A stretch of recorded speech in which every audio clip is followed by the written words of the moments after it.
What is a patriot? A patriot is someone that loves Christ, country, and their family and neighbors.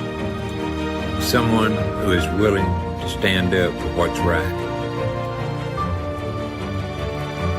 Although there may be a cost to them, someone who has overcome fear because fear is of Satan, willing to go the extra mile to do and show what's right.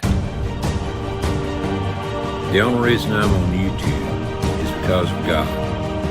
I feel it is my destiny, my duty to do and say the things God shows me, or else I'm of no good to God at all. All patriots must stand up or risk losing God, country, and family. This is all of our destiny to do God's work. Thanks to all who watch my videos. But remember, it's not about us, but about our children, our country, our God. Thank you.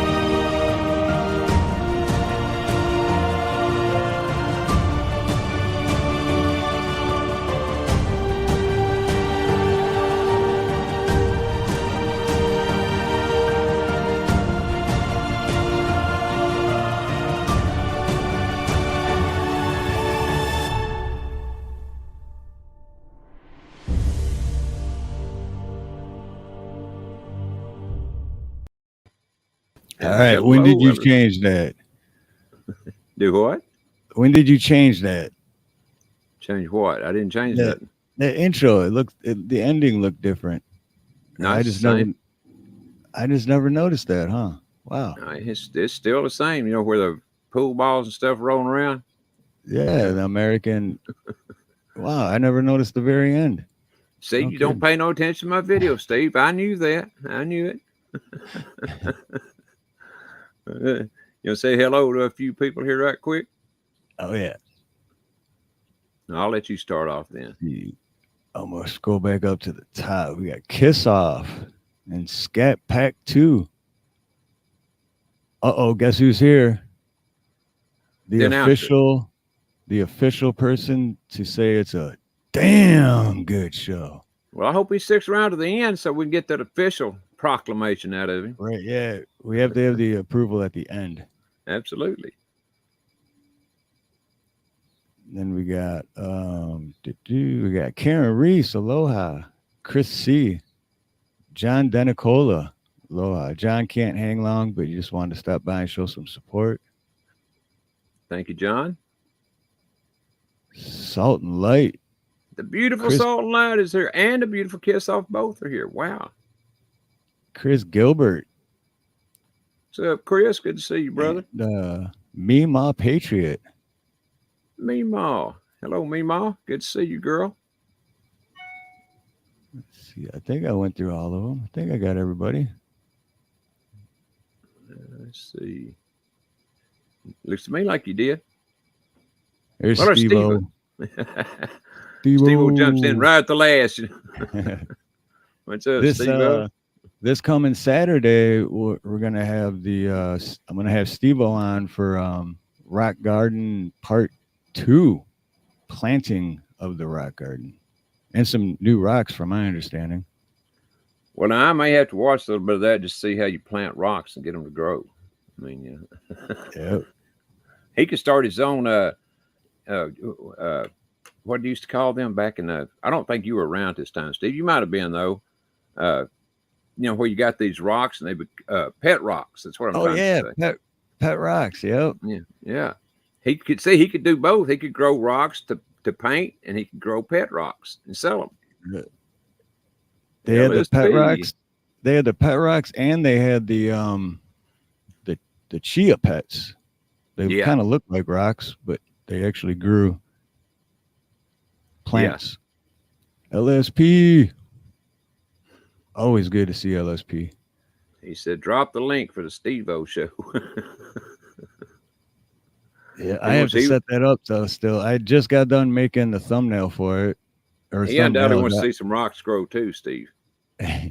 But that's what one of the thumbnails said, that like how to plant a rock or something along those lines. So like people would be like, what? You know, to like grab their attention. Yeah. Deadpool Snaps, hello there. And who else? Oh, Jason Gaudette. Hello, Jason. Jason, Welcome. aloha, Jason. And thank you, John. Thank you, brother. Appreciate You know, that. I seem like I've got to know Jason Gaudette. Matter of fact, I think I've been on a show or two with him. Oh, if it's one I'm thinking about, he does karaoke too, if I'm not mistaken. Yep. Yeah, he sings. Okay, then that's where. Hello, how's it been going, Jason? Been a while, brother. But when I first got to know him, I think it was the next week I lost my channel. So that's another one I hadn't. Okay. It's another one I hadn't resubscribed to that I got to resub to. Hello, Yeah, Cola. that's the hardest Welcome. part about losing a channel is you can't remember everybody off the top of your head who For you were, darn sure. know, especially if they don't don't have a channel, but if they don't post and you know what I mean, if they don't put videos out or they don't do lives. Well, it's incredibly hard for me. I don't care if they got 1 million videos out. It's still unless they just happen to run across my screen or phone when I'm watching it, then I miss them because I mean I know I've got about 1 million subscriptions to go before I get caught back up, but I mean it just takes a while after you lose your channel. That shit, I can't remember what I did 10 minutes ago sometimes. So it's like, yeah, how am I going to remember the 1,000 people I'm subscribed to? Absolutely. I don't know if I said hello to Cola or not, but if I didn't, hello, Cola, and hello, Miss Sharon Mercier. Good to see you, Sharon. Yes, aloha, Cola and Sharon. What Life is here? What Life? What's up, What Life? Oh, Kirk. There's my brother Kirk from Detroit. Yeah, Mr. My Kirk. fellow Michigander. Michigander, gander, goosey, gander, gander. Damon Austin. That's a new one on me. How you doing, Damon? And welcome. Damon Aloha. I like that name. That's my son's name. Damon. Spelled the same way. Yep. First time I remember seeing Jason here, though. Damon. I'm sorry about that, Damon. Yeah, that's what I seen the name and I thought of my son right away. I'm like, nah, that's not my son. But I don't know. Maybe it is. You could have changed his name to Damon Austin. Who knows? And Granny 14 is here, too. Welcome, Granny. Granny 14. Aloha. Got all kinds of new people here today, Steve. Now we just got to figure out a way to hang on to them. Right. Let's see. There's a question for you. Oh, Steve, give a guy hope. What's the weather like out there? It's beautiful today. Well, compared to it was. I was just telling Ronnie backstage like a week ago. It was just raining and just ugly, and it reminded me of Michigan. But yeah, right now it is. Oh, it says mostly cloudy. It just looks like not mostly cloudy. It just looks, but 74 degrees. 74. Ain't nothing wrong with that. I think it's probably about 59 or 60 here, but it's cloudy out too. Been raining a little bit here and there. But man, I'll tell you what, this past week, that's about all it done was rain.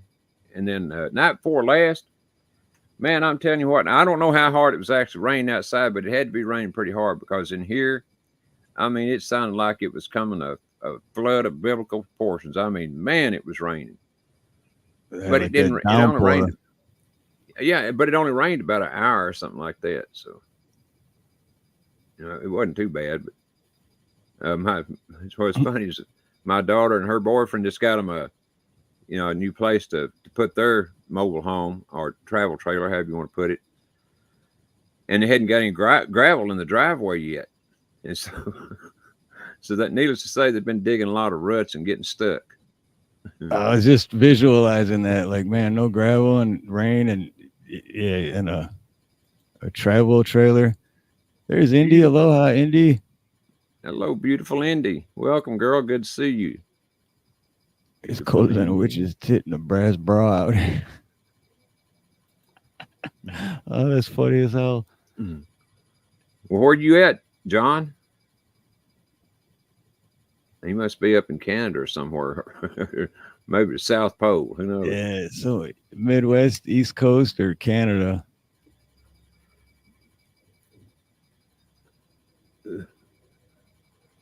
That is, man. Man, this week went. Uh, It seems like just yesterday we had, Wolverines, hello there and welcome. hey, Southeast Wolverines will be a guest on this podcast, but not today, but coming up. Oh no, not Wolverines. If it is, I can't be here that day. You know, I think Wolverine is the only person I know, literally, that does not have a cell phone. He literally does not have a cell phone. Really? Yep.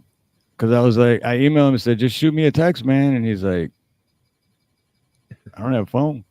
Can't do that. Well, you got a computer. You can do it on a computer.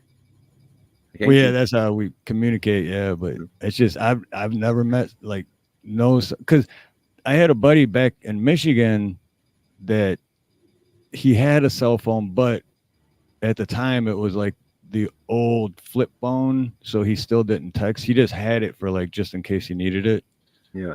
So he was like the same way, but I've never met someone that literally does not even have a cell phone.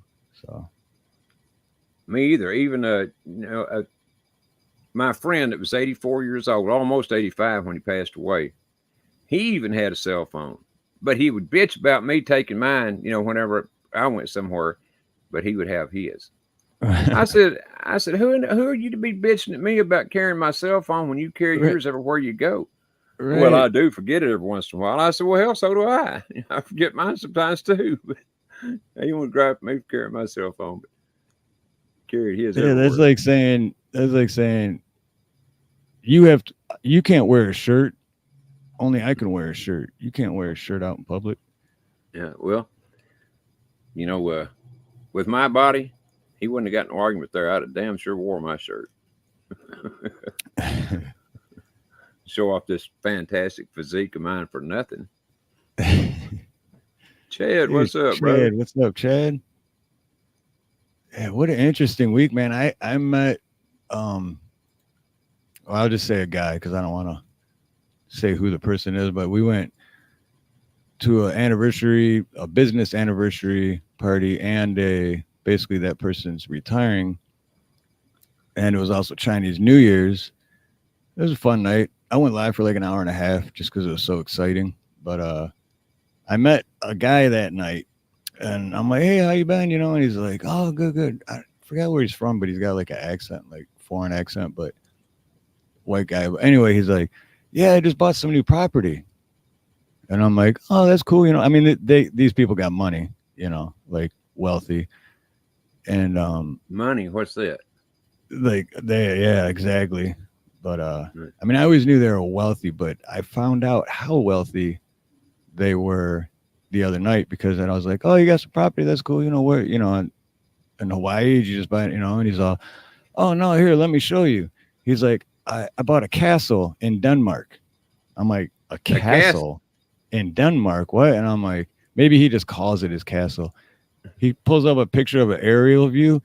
Motherfucker bought a castle in Denmark, like not even exaggerate. It's like tons of property, and it's like it looks like something out of the movies. I'm like, is that even real, dude? Like, oh my god! And he bought it fully furnished, so all they have to do is move in. And he's showing me the pictures of the inside and everything, and it's like 30-something bedrooms. But did you ask him if it came with its own ghost, or does he have to have them brought in? Because I hear castles are very haunted, all of them. I mean, I don't know. Yeah. I didn't even think of it. And I always ask everyone if they believe in ghosts too. I can't believe I didn't think of that. I think it's because I was so blown back. Like, this mother bought a castle, dude. Like, so yeah, I'm thinking this guy's is he a plumber? Money. No, he's definitely not. Which I'm glad, because if he was a plumber, then I'm like, I'm definitely doing something wrong. Because I really believe this dude has more money than Kanye West, man. Like, he's just, and like I said, I always knew they had money, but I never realized like you could just buy a castle in Denmark. Like, what? I 30 can't believe something it. bedrooms. Well, I It's guess like, the reason he bought it in Denmark is because if he bought it in England or somewhere, it would cost millions and millions more. Who the hell knows? I mean, I've never priced right. a castle, so I don't know. Well, they have two different properties here. Well, maybe more, but houses that they live in back and forth, and both of those are just like wow. I've been to both of them, and it's just amazing. And then he owns businesses, and he owns quite a few businesses, and so they're well off. Sounds like it. Well, if you got to be off somehow, it's best to be well off. That's for sure. Oh yeah, I mean, I'm happy for that guy, man. He definitely worked for what he has. You know what I mean? A And little yeah, I gotta Craig admit, I, Jacob, I get a welcome. little jealous, just a little, because it's like, damn, what I would do to just to be able to, like, you know what, I want a new car. All right, let's go buy one. Like I've never done that. I don't know if I'll ever be able to do that. Just to have the money to be like, yeah, you want a new car? All right, let's go get one. No big deal. A little stud 100 muffin. grand. Now, I've got to ask a serious question here. I'm not sure what a stud muffin is, so somebody's gonna have to explain that to me. I think I got an idea, but I don't really know what it is. I've heard the term before, but I never knew what the hell it was. Stud muffin. Yeah, how would you break that down? I don't know. I just You want to be sure I feeding don't call somebody that until I know exactly what I'm talking about. You know what I'm saying? you're gonna feed me a muffin with studs in it? Mm-hmm. Either that or a pack with horse shit, one or the other, I guess. a pack, a I mean, pack it's a of horse muffin. shit. It's a beefy. It's a salt says it's a beefy pudding. A beefy pudding. It's a beefy pudding. Tom Hardy is a stud muffin. Yeah, yeah. As a man, I could say yeah, because Tom Hardy's a stud muffin.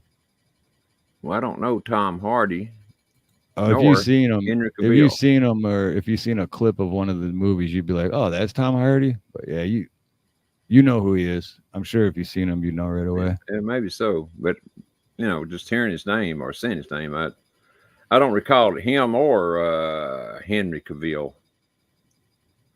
Who's the Oh, other one? Henry Cavill. I don't even know that one. Deadpool says it's a super stud, hot, manly man. Oh, well, then in that case, I'll take it. Sold. Absolutely. Craig said he ain't going to touch that one. I don't blame you, Craig. Henry is Superman. Oh, like the new Superman. I haven't watched any of those. He is Superman and he is the Witcher. Whatever I a haven't Witcher is. watched I haven't watched Superman, any of the Superman movies or series or anything since Christopher Reeves. Oh, me either. I didn't even know there was one. Yeah, there's been a few, I think, since Christopher Reeves. I don't remember. I watched one. I could have, just don't remember it. But I mean, when Christopher Reeves, got threw off that horse or whatever and got paralyzed, that Yep. kind of ruined me on Superman because Superman just don't get paralyzed. I mean, how could you paralyze Right. Superman? It's like I thought it was kryptonite, not a horse. Exactly. Exactly. So all those movies, they're messing around with all that kryptonite. All they had to do is get a horse. 710 is oil upside down. What's going on, oil? What's up, 710? And only a Mr. Bill, aloha. You boomers, wait, I am old too. Well, jump right on in. The water's fine. I guess you call me a boomer. I think the boomers came from my age. I don't know what they were under me, but I think it was I think they came when I was, in my generation. I think it's who it describes. Wouldn't swear to it though. No, I think so, yeah, because you're my dad's age. So yeah, like my parents. Yeah. Which is weird. I just said about age because I was just talking about that Friday night too. is that I was like, man, yeah, I never thought of that, but I got three best friends, and all three different generations. There's Creek, he's 1 year younger than my son, and there's my buddy Dave's not here, man. I grew up with, he's same age as me, and then I got Ronnie, he's 198. There you So I go. got Got them all covered. my three closest friends are three different generations. Kissaw says it's meat on a stick, mighty fine. Well, right on, Kissaw. I'll definitely take your explanation for it too. It's like a kebab. I thought Ronnie was Generation Dirt. That's pretty much it. Just leave out the boomer part and just throw in the dirt, and you got it. Oh, and also for everyone in my chat, I have Ronnie's link pinned at the top because we're streaming on Ronnie's channel this week. So if anyone wants to go and give him hit that like button. Absolutely. Hit both like buttons like you own them or something. Hope is here. Hope arising. Hello, Hope. Hope, aloha, Hope. Good to see you. Certainly is. Rome is here. What's up, Rome? Good to see you too. Rome 13. I can't leave out that 13. Good to see you, Rome. 13. Aloha. Let's see. And did Mr. B. Elvis is in the building. Elvis is definitely in the building. Definitely. She says she's alive, so that's all it matters. Well, that's a good thing. It certainly is. Because I would be actually I'd be terrified if you weren't and still typing in chat. Then I'd be a little concerned. We'd want to know how it all happened, wouldn't we? To say the least. How she could be typing and be, in the next world. And I would definitely be able to say, yep, I definitely believe in ghosts. Joy to all. Hello to you too, Joy, and welcome. Even though you're in Steve's chat.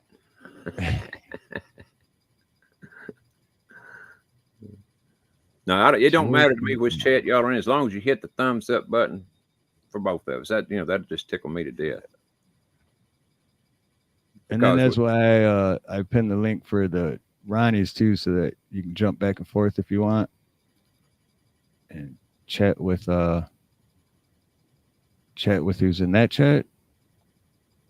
You ready to bring our guest in or no? Yeah, we got a great guest today. And I'll let you tell about him because you're the one that met him, Steve. So yeah, well, you know what? Let's let him do that. Let's bring him up and let him introduce himself. Here we go. There's the man. What's up? That answers my question. Because I forgot to ask you, because sometimes people don't want people to know their real first name. So that answers my question. There's Mark. Yeah. It's all good, man. How's it going, man? Hey, man. You know what? It's kind of crazy, man. I lost one of my dogs a couple days ago, man. We've been trying to find her, so it's been a crazy couple days for me. Oh man, that's the worst feeling in the world. Man, I'm telling you, yeah, got two kids that are, kind of holding it together, but it's been harder to keep the wife together, than anything. Taking a little harder than I expected, You know what? Man, how you guys doing though? I have a flyer on my fridge right now for a lost dog, and I've actually been looking for that dog because I know that I hate that feeling and I love dogs. Your dog's name isn't Drizzy, is it? No. She's a female husky named Zoe. Oh, okay. Because I got a flyer for another dog that's lost. But I'll keep a lookout for a husky too, because I hate that feeling, man. This little guy right here has gotten away a few times, and it's just, man, my heart sinks, and it's like, man. Right. Yeah, it happens, man. So you're on Maui too, Marcus? No, Oahu. What's that? Oahu. I mean, I got Maui. You're on Oahu too? Yep.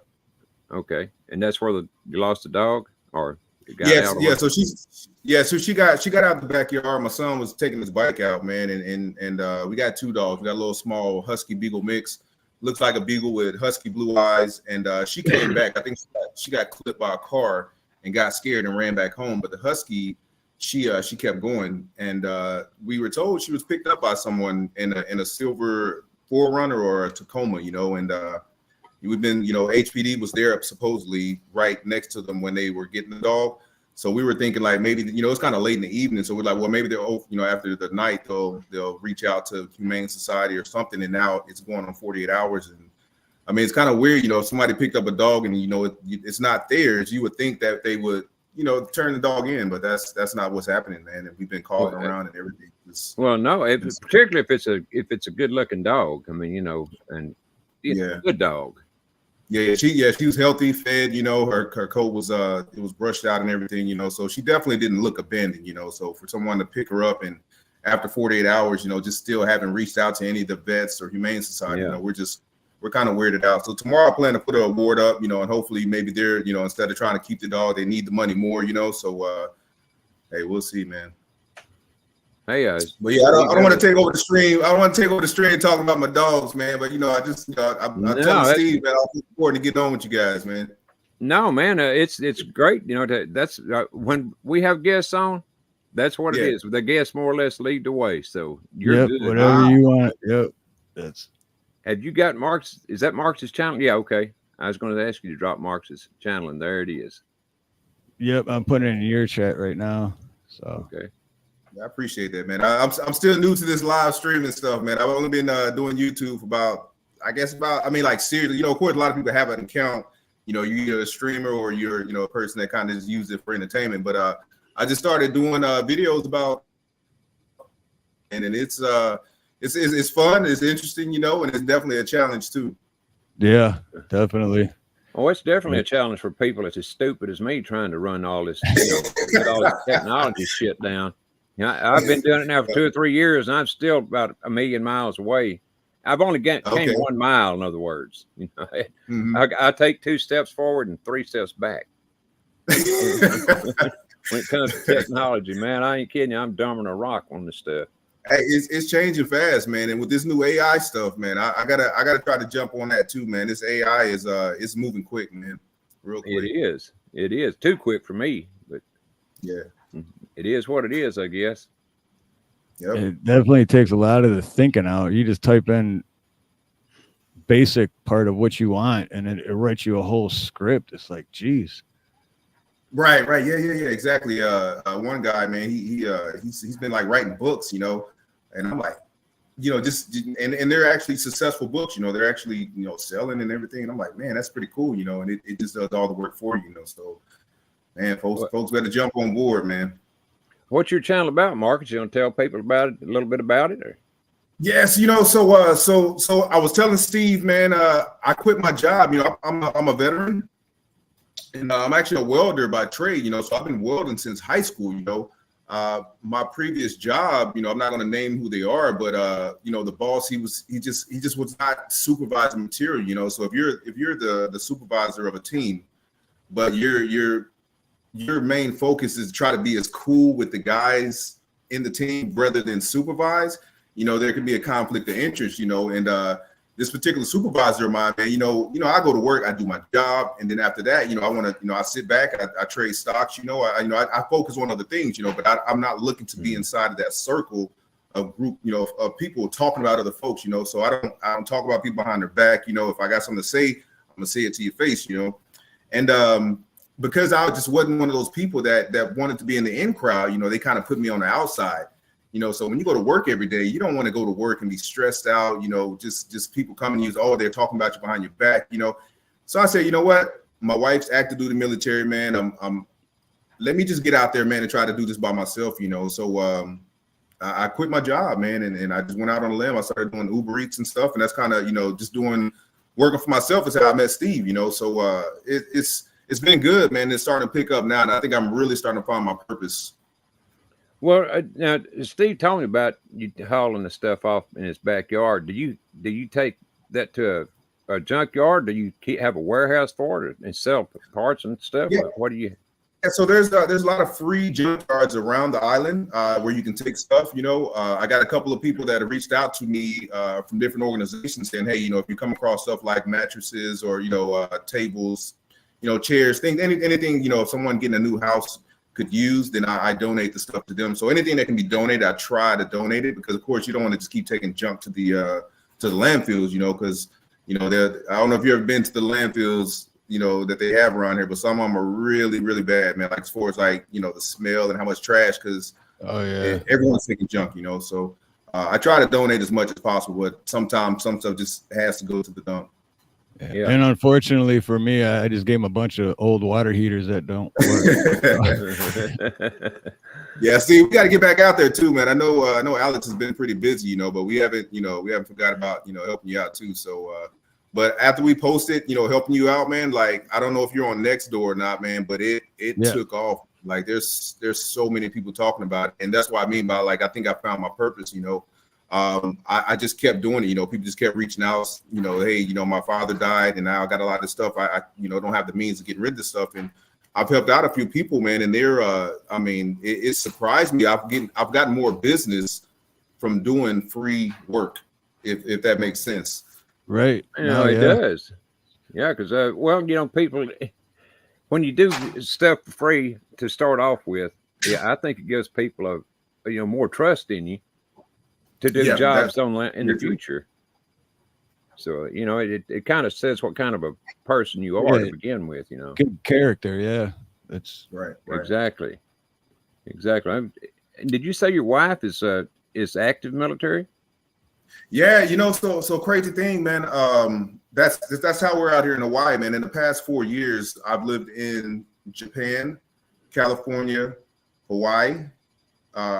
You know, that's all from Virginia, you know, and it's, you know, she's active duty chief. She works at the over on Pearl Harbor, you know, so she's a counselor over there. So she, you know, anytime somebody does something on the island, you know, they go to jail or, you know, military anyways, she's the first person they talk to, you know. So some very interesting stories, man, things that you wouldn't believe, you know, but it opens the eyes up to, you know, just the world and how, I guess you can say, crooked, you know, people can be, you know, even though they're in a position of leadership, you know. So yeah. Well, tell us one or two of those stories if you can. I love these stories. So the most recent one you may be familiar with. Do you remember the guy that was up at Schofield Barracks? He had a pistol and he pistol whipped his sergeant. And no, I didn't hear about that one. Okay, yeah. So this is probably a few months ago, man. There was a guy in he was training to be a pilot, right? So something happened where, you know, I don't know if it was a piece of property he was trying to buy or sell or whatever, but there was a scuffle and this guy had a pistol, you know, and this all happened on base. So he hit his sergeant or it might have been his sergeant, but he hit the guy over the head with this gun. And of course, they called a security alert on the base or whatever. At that time, I was doing Uber Eats and I was trying to deliver some food to the base. So of course, all traffic is stopped.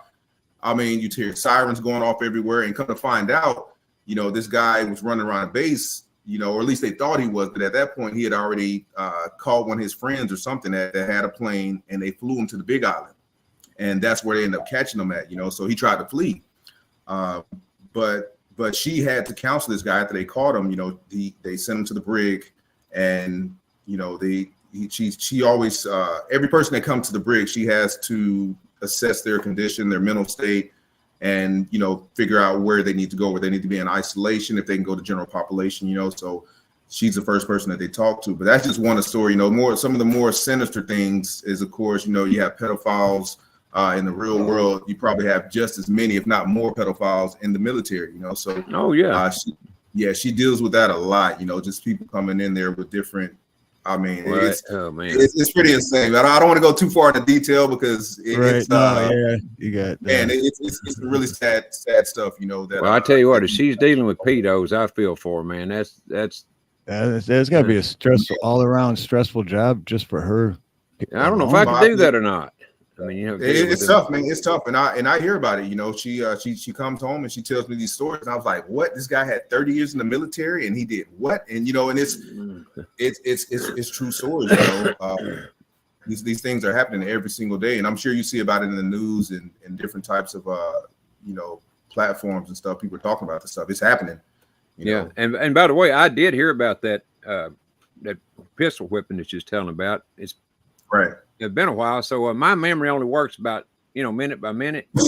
So, I'm old, man. I don't know what to say. No, you're wise. You're wise. You're not old. You're getting wiser. That's all that is. I hope so.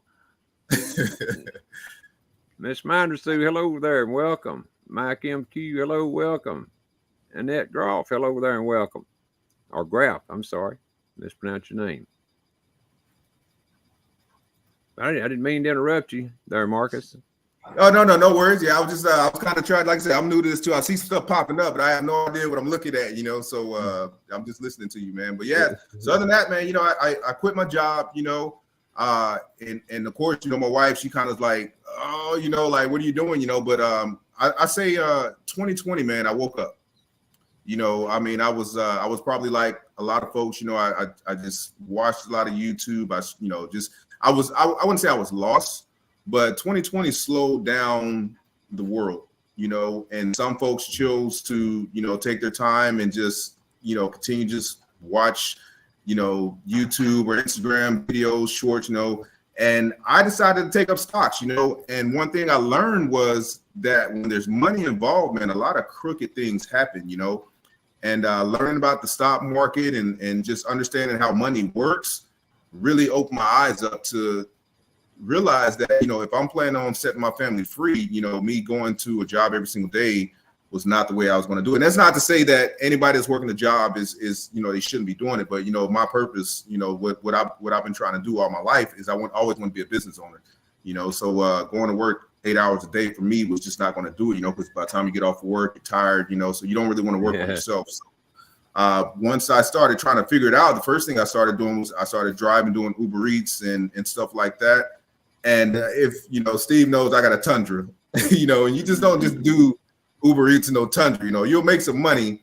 But I was having to fill my truck up like every 2 days, so I said, man, there's got to be some better stuff out there, so I got online, I started doing some more research, and I found different people that hire you for, like, if you got a pickup truck, I was utilizing my truck in a more effective way, so I'm taking bigger jobs, going dump runs and stuff like that. And I don't want to keep working for other people, so I say, what can I do for myself, and that's when I kind of stumbled across Alex. I offered on Nextdoor, I said, hey, here's a free dump run. I just want to get out and meet the community, how do you get yourself more business? By getting out and meet people. So I offer free service. It got a really good response, and people started hitting me up, and then people like, hey, this guy's legit. He's real cool. If you can afford to hire him and pay him for his services, please do that, because he's doing honest work or whatever. So I'm in the process now of trying to start a nonprofit organization, because it's, of course, me doing this free work. It's very it fills me up with joy and pride. However, I still got to feed the family, so so I figured starting a nonprofit would be something that'll be I can get donations and get people to help me do this work, and then at the same time, I can actually maybe hire some other veterans to get out there and do the same thing. They go pick up some of these loads, and then I'll just pay them from the nonprofit, so that way we can have a greater outreach. Yeah, and what you're talking about there, Marcus, sounds exactly like I was watching the show. It's some guys at Deal Antiques. I can't think the name now because it's been years since I watched them, but one of the last shows I watched them, these guys, they were out in Los Angeles, but they were doing basically the same thing that you're doing. And they started out, I mean, they were just really small when they started out. And now they've got gigantic warehouses. I mean, some of the stuff they won't even sell because they don't even try to sell it because it's too expensive, And this is stuff that people give to them. What they did at their beginning, they were cleaning out houses. When people move out, they'd leave stuff. And so they'll go back and clean his houses out. Man, the people left stuff in there from Michael Jordan and one of the big boxers. What was his name? But Michael Jordan, I mean, leave his stuff for him or whoever it was that left his stuff. That's enough to make you filthy rich. Just what he left. And right. It was a big signed autograph, of him and not an autograph, but a big picture, that they autographed him and the guy this guy's still around. He played for Arkansas in college. What was his name? Big dude. I can't think of his name. I don't know nothing about Arkansas. I'm saying he was in the pros. He played in the NBA for a long time. I don't know anything about basketball, so that's why I can't remember most of his name. But Michael Jordan, I think everybody knows that name. Oh yeah. They should. They should.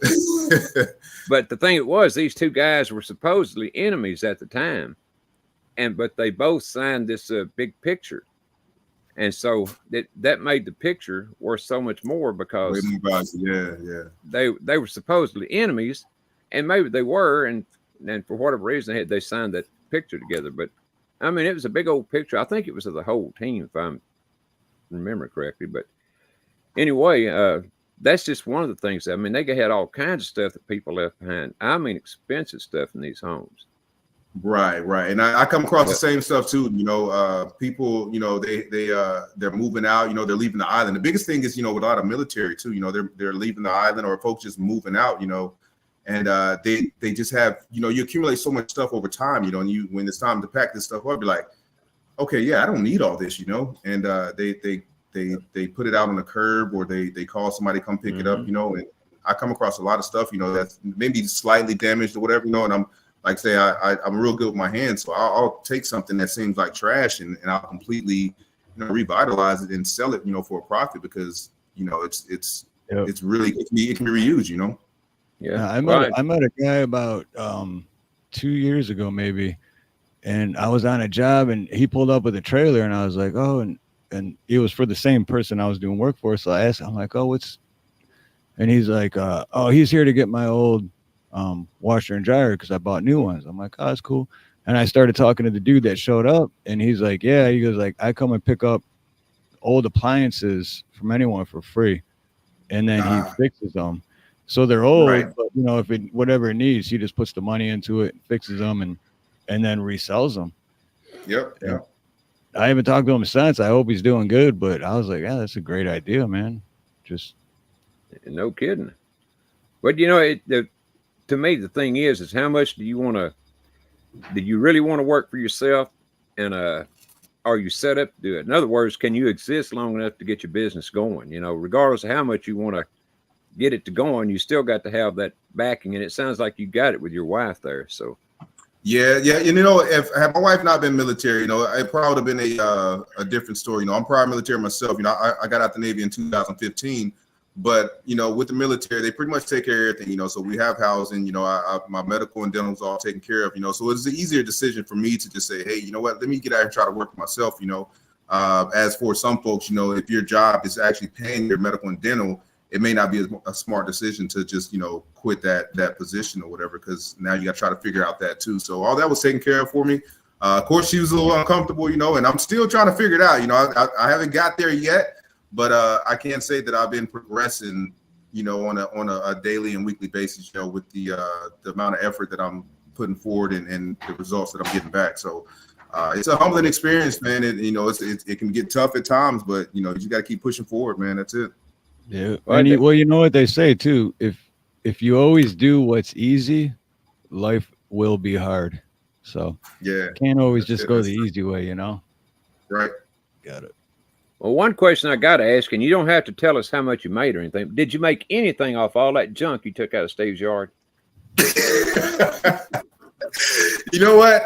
So actually, after that run with Steve, man, I started having problems with my truck. So, that's what I figured. I'm not blaming Steve, man. I think all that Uber Eats driving and stuff, man. I started putting a lot more miles on my car. No, it's Steve's fault. You can blame Steve. It's his fault. Yeah, so I think I've been troubleshooting, so I still drive it. What ends up happening is after long drives, what I come to think is that my fuel filter, it starts getting clogged up, and my truck, it just won't stop, but if I let it sit for maybe about an hour or two, it'll start back up, so I've been, I try to do all my work myself, because it's hard to get, I ain't gonna say reliable work, but the island, it's congested. If you do get it to a shop, it may be a week before they get your car back to you, in some places. So I try to do work myself, man, as much as I can, Yeah, well, I tell you, with your truck, it's very likely it is a fuel filter, but a fuel pump can do the same thing. I mean, it acts the exact same way. I wish you good luck. I hope it's a fuel filter. Right, I'm not trying to drop no gas tank, man. My fuel filter is right below the passenger door, so it's really easy to access. I was going to do that today, but I was going to do it, change it out yesterday, but once my dog got loose, yesterday kind of just a bust, so may try to get to it this evening. I'll definitely, get it done over the next week because it needs to be taken care of. Well, your dog, has he got a chip in him or anything? So luckily, with us being military, having to have her shipped all over the place all the time, that was one of the requirements. When we left Virginia going to Japan, we had to have her microchip. So both our dogs are microchip. So that's the little bit of hope that I have right now with getting her back is that if this person is trying to keep my dog, that if they have to take the dog to the vet or they're for however or my dog likes to run, so if they're not able to keep her inside a gate or if she gets loose, maybe she gets picked up and they'll scan her and she'll get back to us that way, so because that's one of the times I lost this little guy, and it was like 2.5 days went by, and mentally I accepted it. I was like, yeah, because he probably, I'm thinking the worst, like he's gonna be on the side of the road. And I just accepted it right away because I'm like, all right, just get over it. And then I was with my wife and we were at the store or the bank, and she went inside and I'm in the car and I get a phone call and they're like, oh yeah, we have Pablo, and I just started crying, dude. Like a little girl. I was just like, ah. My wife comes down, she's like, well, let's go, we're going to get Pablo. They got him. But he was, well, where I live, he was in Waipahu, like way far. I'm like, how did he get that far? Wow. Yeah, he hitchhiked. Well, Marcus, can you see the screen? I see there's TNG with that Runner 2. Yeah, I appreciate that information. I'll definitely have to check them out too. Tennessee Ridge Runners, who that is. Tennessee, okay, yep, that's it. Yep. Yeah, I appreciate that information. I'll have to check to see if they have a little auto shop out here. I know they every base that I went to, they usually do have like a little shop where you can take your own vehicle and you can do the work yourself. Now, if you're referring to like the military, I guess mechanics or whatever, that's one of the problems, man. With there being so many military here, everyone uses those shops, and it's sometimes appointments to get in there to get some work done on your vehicle. You're 2 weeks out, so. Right. So I'm pretty handy with my hands, man. It's just YouTube, man. Everything's on YouTube now, So if you want to be a doctor, get on YouTube. I guarantee you there's a video that tells you exactly how to be a doctor. You might not be licensed, but that's for damn sure. You got that exactly right. That's why I put a short out like a week or so ago because I was just being a smart ass. But it was I'm gonna how to open a beer bottle, and that was it. It was 10 seconds. Hey, how to open a beer bottle. It's the most simple stuff, man. How many views did you get? About 50,000 or what? No, you know what? I don't even know. I don't think I got that many, but I was in a goofy mood and I was like, screw it, I'm gonna put this out. But just to let what do we got? Like a little over 70 people watching. To let everyone know how great of a guy Marcus is, and the whole story about all the junk and stuff he took is, I'm a plumber and I do water heaters, dishwasher, and I always haul the old ones away for my customers, and then I bring them home and I just throw them in the backyard and I just throw it in the bag. And next thing you know, I look like Sanford and Son. And I got a Ford Transit Connect, so it's like the mini. So I can't fit with all my tools and everything. And then one time I loaded up my trailer and drive to the dump, and they're like, can't bring anything here on a trailer. And I'm like, how am I supposed to get it here? So anyway, so then I got a few quotes, and people are like, yeah, one trip or one truckload to the dump, $400. And I'm like, because I do charge my customers to haul the old heaters away, but not that much. You know what I mean? So it's like, dude, I can't do that. And then Marcus found me and showed up with Alex, which is another great guy. And they both took a full truckload for me. And you guys don't even know how much you helped me with that, man. That's just, I appreciate it a lot. LSP says if you're married, you have a bottle opener on your ring finger. Lord. Not mine. I can't wear jewelry. Mine's made out of. I got a rubber ring, man. This thing ain't gonna open up nothing. Yeah, me too. I got the silicone one. But don't wear them. I guarantee your wife will open up your head. Quick. Catch you without that ring on. She'll be swearing up and down. You got you a girl on the side, and you may have if you're not wearing your ring. We don't want that. No. Well, not unless you're ready to die, but I ain't ready to dive. Idea. Would Dreamland escape the chains? Well, I've been a plumber for over 30 years and I never even thought of that. That's a great idea. As long as it's not leaking and it doesn't have a hole in it, but you can there's a catchment and barbecue. Wow, thank you for that. Over 30 years, I've never once thought of that. That's a great idea. Well, you should have been in touch with Dreamy Lynn escaped the chains. You should have known her him a long time ago. Whichever one it is, I have no idea if it's man or woman. Oops. The hot water tank can also be turned into a sand batter for heating your home. I never heard of a sand batter. What the heck is a sand batter? Me and Marcus don't got to worry about heating our home out here, so. Yeah, right. Yeah, I got my windows open now, man. I told my wife always runs the AC, man. I've been in the house freezing. I was like, I'm not freezing today. We're gonna turn the AC off and open some windows up. You know, so we have some real cool weather lately. Well, Steve talks about it. Y'all have a terrible time over there with weather. It's all the time either too hot, you know, like in the 100s, or way down in the 20s.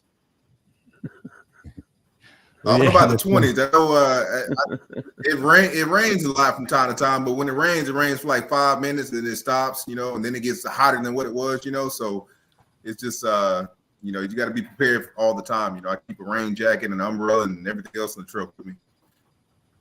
Oh, he changed. It says sand battery. Sand. I still don't know what that is. Battery, okay.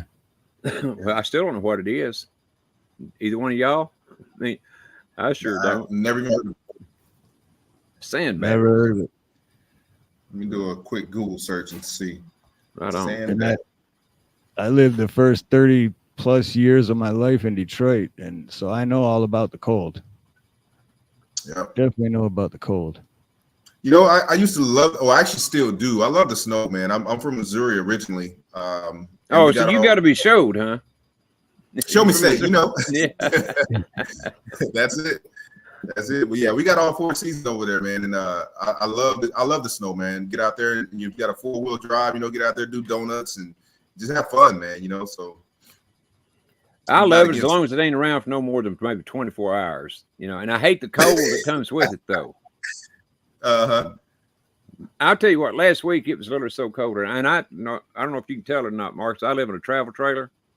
Okay. And it's got the small propane tanks on it. I think they hold 4 gallons apiece. So I got 2 of them. But it ran out of propane one day. It was 7 degrees that morning. I ran out. Well, I woke up at 7 o'clock. So I don't actually know when it ran out, but it was colder than crap. 7 degrees outside. Luckily, I had some sitting here, you know, a couple of empty tanks here. So I went out and put them on. Darn near froze to death. Well, that next night, the very next night at 7 o'clock, it runs out again. And I thought I was completely out. So I had to, you know, go out and unhook everything, go up to the propane store and, you know, and get some more, or the store and get some more propane. Darn near froze to death again. Well, I get back and change them out. And one of them, when I put it on, I forgot to turn it on. So that's why it ran out the very next night. But I didn't know that, you know, so at the time. So it didn't run out. No, it didn't run out that quick. But I'm telling you, man, it was blistering cold. Chrissy Kidd, girl. Love you too, quick, girl. Ronnie, I put Chrissy Cat. Ronnie, I put backstage or whatever for just in case anyone in Oahu is watching. A picture of Marcus's dog. I don't know if you want to pull that up real quick, just in case anyone's watching. Keep I thought you meant in private chat. That's where I was looking. Oh no, there you go. That's the husky. That's the one. She's the one that's missing. Yep. So D-Dog, good to see you, brother. If anyone in Oahu is watching, and keep an eye out because I definitely am going to because I hate that one. Yeah, we got to post it on all the websites on Facebook, the Lost Dog, Lost Pet websites, and also got her up on Nextdoor as well. So getting a lot of response. A lot of people been sharing the postings. Just you know, it just seems kind of odd. You know, I was very hopeful that first 24 hours, but you know, now after day 2, you know, I'm like, okay, well, all these different organizations are open. Humane Society, you know, she should have been taken in already. You know, so I have a fear now that someone's trying to keep her. You know, so. Well, they got a song going there or what? I mean, look, I know they're howling, but it looks like they're howling in tune. Hope we don't get a copyright on this, Steve. Nah, you're good.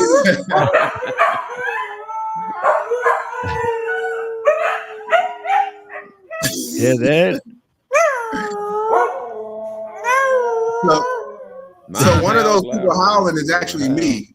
I get them to howling myself. Yeah. You know, I'll do a little howl and they'll just start mimicking me. You know, so that's why they're doing that. You know, my wife hates it. You know, I bet she does. I bet she does. If I was her, I'd be hiding around the corner with a baseball bat and clunk. I used to do that with my dog, with my pit back in Detroit. I would just do the boo, and then he'd just. Yep, and man, they jump right on in with you. Yep. Yep. All right. Oh, hang on, D-Dog. I thought you already had one, brother. Didn't have you rinsed up. Give me just a second here. I darn sure didn't. That's the weird thing about out here too is with the weather. It's like, because like I said, I grew up in Detroit, so I was used to the cold. So I mean, negative temperatures. But then after you live here for so many years, your body accumulates to paradise, you know. So when it does get below 70, you are actually cold. Exactly. When that's how I first moved here. When I first moved here, and people, it'd be like 65. People are like sweatshirts on. I'm like, wait, you serious? But now, if it gets 65, I got a sweatshirt on, and I'm like, oh, man, it's cold. What do you mean it's cold? It's cold. Believe me, you wouldn't want to have been out in the 7 and 8 degree weather I had to adventure out in last week. I don't think I've ever been that cold before in my life. I mean, to take a breath, it felt like it was going to freeze inside of your lungs. Oh, man. Where you at, Ronnie? I'm in Texas, North Texas. North Texas, okay. Yeah. Well, I'm about 50 miles north, kind of northeast of Dallas. If that helps you any, I mean. Yeah, I got some family. I got some family down in Texas too. A couple sisters living there. What city? I think they're in Dallas. In Dallas, okay. Yep. Yeah, I'll never forget the coldest day for me was in Detroit, and my sister's car, she was low on gas, and it was negative temperatures, and it froze the gas lines. So your blood is too thin to come back to. It is. I don't miss Michigan. But it froze their gas lines, and the thing is that the house we lived in, it was like we had a long driveway, but so you could fit a bunch of cars, but if you're the first car in and someone's behind you, you're black, you know. Yeah. And sure enough, her car wouldn't start and I couldn't go to work, so then my dad had to come over, and we go to the gas station, get the thing of gas, come back, put it in, but it was so cold that we could only be outside of my dad's truck for like 1 minute at a time, because it's like we jump back in his truck and he had the seat warmers on and everything, and it's just, and then you get out, you can't even breathe right away because it like choke on it. It's so cold, your nose hairs freeze, and man, we finally I think we made like 5 trips to the gas station because we had to keep putting enough gas in there for it to thaw it out. Finally got it started. It was, man, I'll never forget that day. It was so, and while my sister's in her bedroom under the covers watching Price is Right, like, right, you got that freezing your butts off, right? Well, hey, Devil Dog sent this video in about sand batteries. I guess it is. Yeah, sand battery. Okay. Yeah, because I've never even heard of that. Y'all want to find out what it is? Yeah, I do. Yeah, let's play it out. Let's see what we got. All right, here we go. Get the speaker turned on. By Aura. As you know, energy efficient storage systems are the conundrum of making the most out of our intermittent renewable energy generation. Unless you've had your head in the sand, it's a glaring problem that we have to solve, which is why so many different technologies are being explored and developed over the last few years, to the point that some are now coming out of the sand. That's what recently happened in Finland, where the world's first commercial sand battery went live this past July. But how does it work, and is it a viable path for storing energy? Let's see if we can come to a decision on this.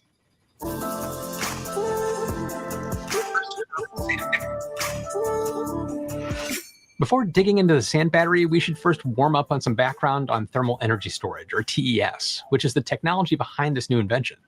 And if you watch my videos on a regular basis, you've probably noticed that I'm on a bit of a hot streak recently. Now, I've talked about some heat storage before with phase change materials and molecules, as well as concentrated solar power plants. Chemical storage isn't the only option we have to stock up on renewable power. You can convert renewables into heat and store that instead. In other words, you could have a thermal or heat battery. But why should we care about storing zero carbon heat? Well, according to the Energy Information Administration, or the EIA, heating along with cooling and ventilation accounted for 46% of US buildings' energy demand in 2021. Yet this power comes from dirty sources. Over 50% of new American homes still rely on natural gas for space and water heating. Also, based on a recent study, warming up water in houses and offices and fueling low-temperature industrial processes, such as brick and food drying, releases about 10% of US energy-related CO2 emissions. So you can see why developing more thermal storage units will reduce the reliance on fossil fuels, which can also help shrink the climate impact of our heat consumption. So how does this technology work? Well, sensible heat storage is currently one of the most widespread TES solutions. Basically, you heat up a liquid or a solid material by harvesting wind or solar energy during the day or in the summer when there's plenty of it. Now, the typical way of doing this is to pass electricity through a heating element in contact with your storage material. And to discharge the heat, you simply lower the battery temperature by piping in cool air. Your heat transfer medium can be something as simple as water or more complex compounds like molten salts, which are typically integrated into concentrated solar power plants, or CSP, just like I covered in a previous video. One of the main reasons we need to develop more energy storage facilities is to minimize curtailment for renewables like solar and wind. That's when we have more energy output than demand. A good example of that is when you see wind turbines standing still on a windy day. They've been turned off because there's no demand for the energy that's being generated. As predicted by the Australian Energy Market Operator, over 20% of renewables will be curtailed by 2050. That's why TES systems could play a role in getting us out of hot water. The Sweden-based utility Vattenfall will soon fill up a 45-meter or about 150-foot high tower with water in Berlin. And fun fact, the volume of water sitting in their tank would fill up 350,000 bathtubs. Although I don't think you'd want to take a bath in this tank. Their battery is next to a power-to-heat plant that harvests spare wind energy from the grid to heat up the water to just under 100 degrees Celsius or 212 degrees Fahrenheit. And it's expected to be up and running in April of 2023. Their giant thermos will keep water hot and supply it for up to 13 hours when needed. And this sounds promising, but what if we could clean up our dirty heat by using dirt? Before we get to that, though, I'd like to thank Aura for sponsoring this portion of today's video.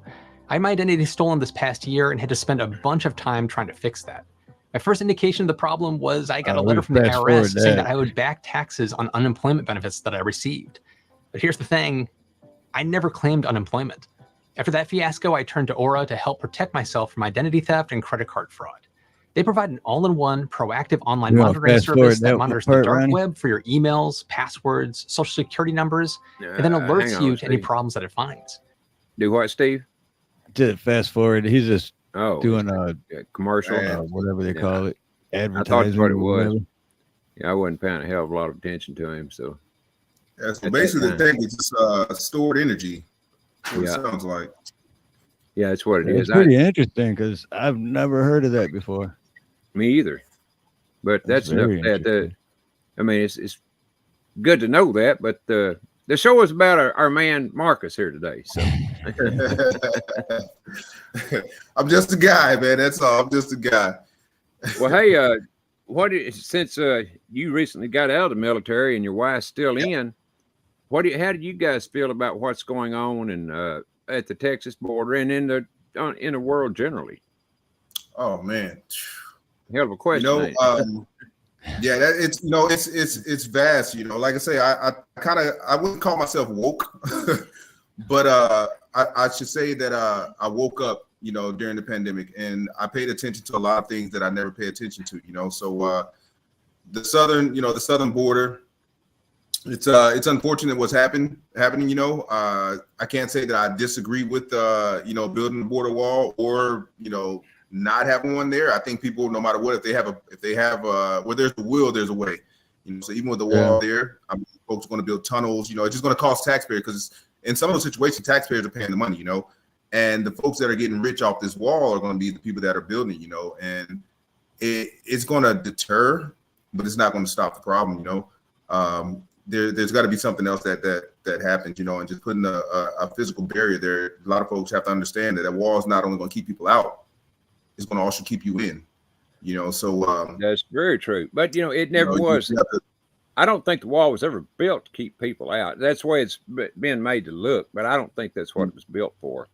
What it was built for, I don't know, but I don't think it was built to keep people out. Right. But it ain't doing a very good job if it was. I mean, they showed it.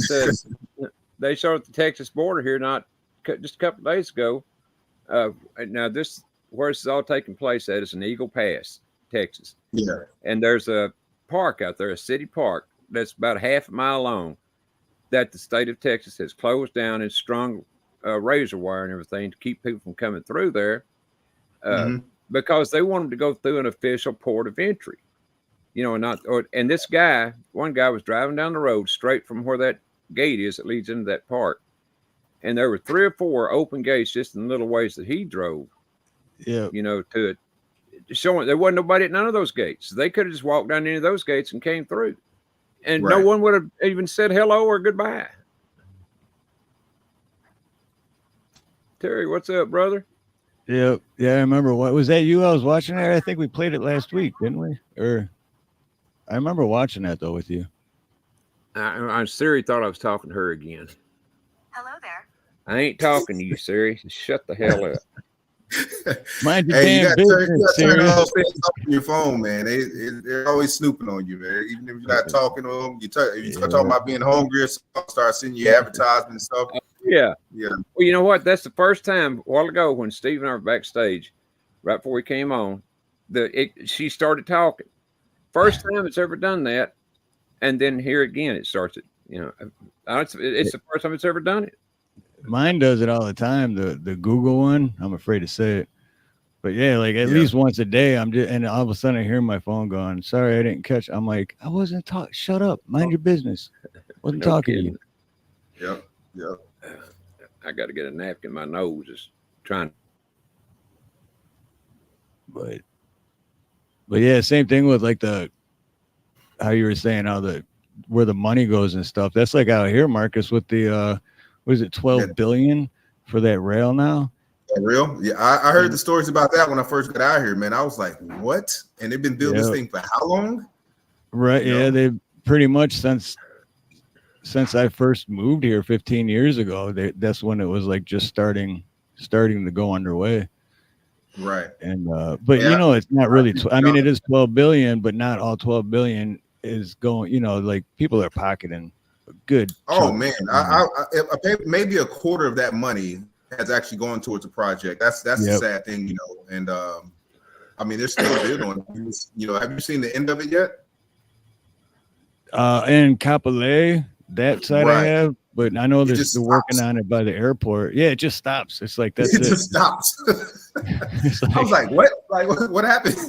Right. It's like a scene from a movie. You just see this long, and then it just cuts off. It's like, what in the world is going on here? Yep. Just imagine, like, for everyone in chat and Ronnie, just imagine like whatever you call it, like a elevated highway or whatever, like above ground, and you're driving and it just stops. Literally, that's what the end of it is. There's no like, and it's like, yep, that's it. That's what we're ending it. It's like, hey, that's what they're good at in California, building bridges and things to nowhere. They're very good at that. But the thing about it with the wall was now when Trump was in office, it was the Corps of Engineers that building the wall. Okay, they were the ones that were building it. It wasn't just everyday contractors. So, they were getting paid by the Army, whatever they got paid, or military, whatever branch they're from. Right. But so there wasn't I ain't saying there wasn't some kickbacking going on there, but there couldn't have been a lot because like I said, the Corps of Engineers was doing it. Now, the state of Texas has been building a lot more of the wall. Now, with them, who the hell knows? It probably is a lot of crookedness going on there. And I don't know how you feel about Trump, Marcus, but if anybody else would have been in Washington in charge at the time, there ain't no telling how many different contractors they would have had on that job charging a fee for the whole thing. Yeah. See, and with in the chat where Craig Jacob, I almost agree with you 100%. The government is the biggest criminal organization in the world, but my personal opinion is HOA. HOAs are the biggest criminal organizations than the government. That's the same difference, ain't it? Yeah, but they're worse, man. I think so. I definitely agree with that government thing, man. It's I was listening to something this morning, and they were talking about how the government. I think it was about paid education. So folks want to get degrees and things, and how I forget the gentleman's name, but he basically just talked about how folks are going out and they're getting these student loans and they're trying to go get this career or whatever, and folks, once you got that career, say for instance for a doctor. A lot of people look at a doctor and be like, oh man, they're highly successful, but doctors sometimes are struggling just like the everyday common person. They're just on a much higher pay scale. They go out and get things that they can't necessarily afford on top of having this $1 million in student debt or 100,000, whatever amount it is. And what a lot of folks don't understand is that money that you're paying toward that student. So if you look at the government's streams of income, student debt is at the top of that list. So you're paying back this money, and a lot of that money is going to the government. So they're telling you to do this or whatever to keep you in that, what they call that the rat race. You're trying to climb the corporate ladder, but you're doing it the wrong way. Because you're coming out of your pocket, going really deep into debt in order to try to make more money. And then what you do, you go out and get you a nice car. You go out and buy you a nice house, and now you're even deeper in debt than what so it's just you got to be educated, and they're not teaching financial education in schools, man. They're teaching you how to go and get a job, go get education, but they're not teaching you how to manage your money. So a lot of folks get caught up just spending without any thought going into it, and then you find yourself 5-10 years from now, like, how did I get here? So that's why I say during the pandemic I kind of slowed down and I really paid attention to things, and I look back on my life, man, and I'm like, man, had I just done this, I would be here now. Yep. So it's that's actually you had a video the other day about that, and I was like, man, I know for sure, like if I would have just done this or that, and I think someone commented like what specifically, and because it's like, no, if I would have known the game and about money instead of just money game. Yeah, and they're like, what specifically? I'm like, what do you like? I didn't get what their comment meant, but I got what you were saying right away, because I was like, yeah, man, because I just when I was in the Army, they had a class. I don't remember, this class went on for 2 or 3 months about how to manage your money. And I forgot most of it, just to be honest with you, but they did give us all a class on how to manage our money. And we couldn't make up our own mind if we wanted to go or not. They made our minds up for us. We had to go. But it was a pretty interesting class once you got into it a little bit. And it's just for me, I know how to spend $1, and I know how to spend a 20, and I know how much change I ought to get back and all that. But when you go to talking about money in general, and how it can get confusing in a hurry, man. Man, real fast. Yep. It can, particularly when you bring in the stock market and how to make money there, if there is really a way. I mean, I guess there is, but I've never tried it. Well, I take it back. I did try it one time too and lost money. So, hey, Ronnie, do you know where one of the worst places you can keep your money is? The bank. The worst place to keep your money. The bank. Man, that is the worst place to have your money sitting. And a lot of folks understand that banks are not for you. They want you to save your money, but the first thing they do with your money when you put it into a bank is they give your money away. Oh yeah, that's what they're there for. And they put it in other things so that they can make money. And they're paying you a micro percentage of what they're lending it out for. So you're and then with inflation and stuff like that, your money's not. It's not doing anything but losing money, So you're losing money keeping it in the bank. So that's one of the things I recently learned, and I'm like, man, it makes so much more sense now. Well, and too, what they do with all of our money is that they got what's called fractional spending, so or loaning, whichever way you want to look at it. But if they take in if they have $100,000 in assets, where they can loan out, say, $1 million, but it's because it goes by fractions. However much money they got, they can loan out way more. Any bank, way more. Yep, that's how we have all these banking crises. Yeah, that's exactly right.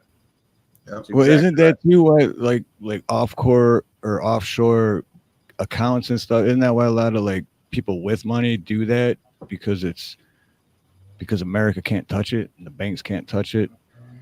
Oh yeah, they send money offshore. All the rich people do. Oh yeah, you have to. Yep. Yeah, but I think they're all. If they hadn't already been caught, they're going to be caught. I mean, it's just a matter. of someone knows. Someone always knows. Oh yeah, and they'll pay for it one way or the other, whether it's in this life or the next. Right. Yeah. And I can't say I blame them for trying to beat income taxes and all that. But until we can all do the same thing, well, then it shouldn't be fair, in my opinion, for them to do it when we can't. That's right. I mean, that's the big thing, man. If you and I get caught stealing some money from somewhere or whatever, we'll be locked up. But unfortunately, the more money that you got, the more you can get away with. So that's why a lot of these folks with money, man, they think they can. And you're seeing it. Just in the world now, a lot of these folks are getting exposed. Where your money's not long enough to keep your secrets anymore. So. And then once you're a liability, they're probably gonna turn up dead somewhere, But I mean, it's shameful, that the common person are the ones that are going to jail and suffering all these different punishments, for the same thing that the upper elites are doing, So, but that's well, if the upper elites, if they ever get caught to get charged or anything, which they do get caught, but the problem is not in them catching them, it's in if they try them. They're generally always found innocent, because they're paying their way out of it. Yeah. Yeah. They all know each other and they're all, one hand washes the other, both hands wash the face. So you can get away with murder. I mean, look at Alec Baldwin. Guy's got money, got away with murder, right? I hope the hell they still hang that dude. We'll see. But I mean, if you ask me, I don't know how in the world they could not find him guilty. He had the gun. Everybody's seen him do it. Right. That's money. How could you not think that he was guilty of murder or at least shooting the person on purpose? It's money, because he did get away with it. As far as I know, it's like done and over with. He's back to his normal life. He probably will get off with it. It would be nice to see him get one guy like him that has actually committed a big time crime. And actually send his ass to prison. At least in my opinion, it would be great. Sends a message, Yes. Oh, Craig the Hunter's here. Oh, Craig. What's up, Craig? He was taking a nap. My voice woke him up. Well, good. You didn't need to rest anymore, Craig. How you doing, Craig? Good to see you, bro. Craig's our resident comic, Marcus. I mean, I'm sorry, what was that? I said, Craig is our resident comic. He's okay. One of the funniest guys you'll ever meet. Okay. Yeah, Craig is great, man. He's a fun dude. He is, no doubt. He's got a good channel too. He's got a great channel. But he always he's on YouTube also. But he spreads rumors about me being a troublemaker, and I don't get that. No way. I just troublemaker for Craig, no one else. I don't know how Craig does it though, because he'll do a live stream and he's like, all right, 1 hour, and then he does it, and at 1 hour mark it's like click, just ends it. Like, wait, where'd you go? Yeah, you better not be in the middle of a sentence, because he will cut you off right there and end the show. He says now his excuse for doing that is he don't want to give YouTube any more of his time than what he agreed on in his head to begin with. Okay. No. I just don't have the self-discipline to do it. I couldn't just sit and. Yeah, and see, Marcus, when we first started doing this, when Steve and I first started doing this, our set goal, our time limit was 2 hours. Okay. That's what we were going to do. No more than 2 hours. And I think we met that goal maybe 2 times. Twice, I think. Yeah. And all the time we've been doing it. Yeah, I think last week I kind of watched you guys stream. But I was actually like doing some yard work and cutting cutting some folks' grass and stuff. And I had y'all in my headphones, man. I wasn't actually watching, but I was listening to the whole thing, man. I think you guys' last week's show was I was like, man. I said, yeah, I got to get on with these guys, man. I like you guys. I like the way y'all talking, man. It's definitely down my alley for real. We must not have been talking about anything very serious last week. I know Terry was on. I remember that, but no, generally we're talking about some. Well, on my channel. I mean, this is my channel that I'm on today. But when I got my regular show going, it's about politics and stuff.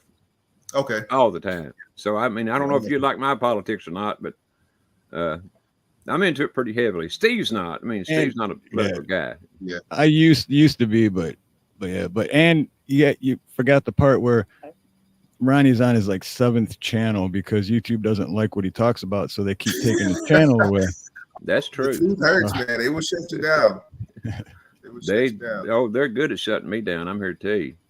Well, and another guy, he was in just a while ago, Hawk. He's lost, I think it's 23 or 24 channels now. What? He's just showing out, though. Yeah. Seriously. Well, he's on 24 now, but he had to skip 23 for some reason or another. I don't remember why it was, but you're on Steve's, Craig. What you doing on Steve's? I knew you loved me, Craig. I knew you loved me. Dang, now I won't even get Craig's like. What's wrong with you, Craig?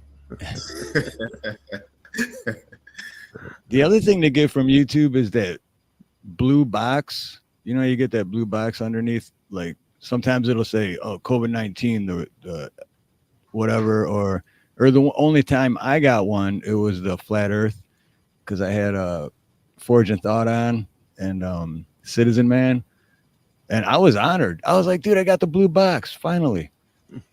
It's like because I didn't get a strike, but I got the blue box. So. Well, explain to me what the blue box is again. I know you explained before, but I forgot. It's basically YouTube saying this is the truth about what this video is, what they're talking about in the video. The blue box is like this is what is what they say the actual truth is.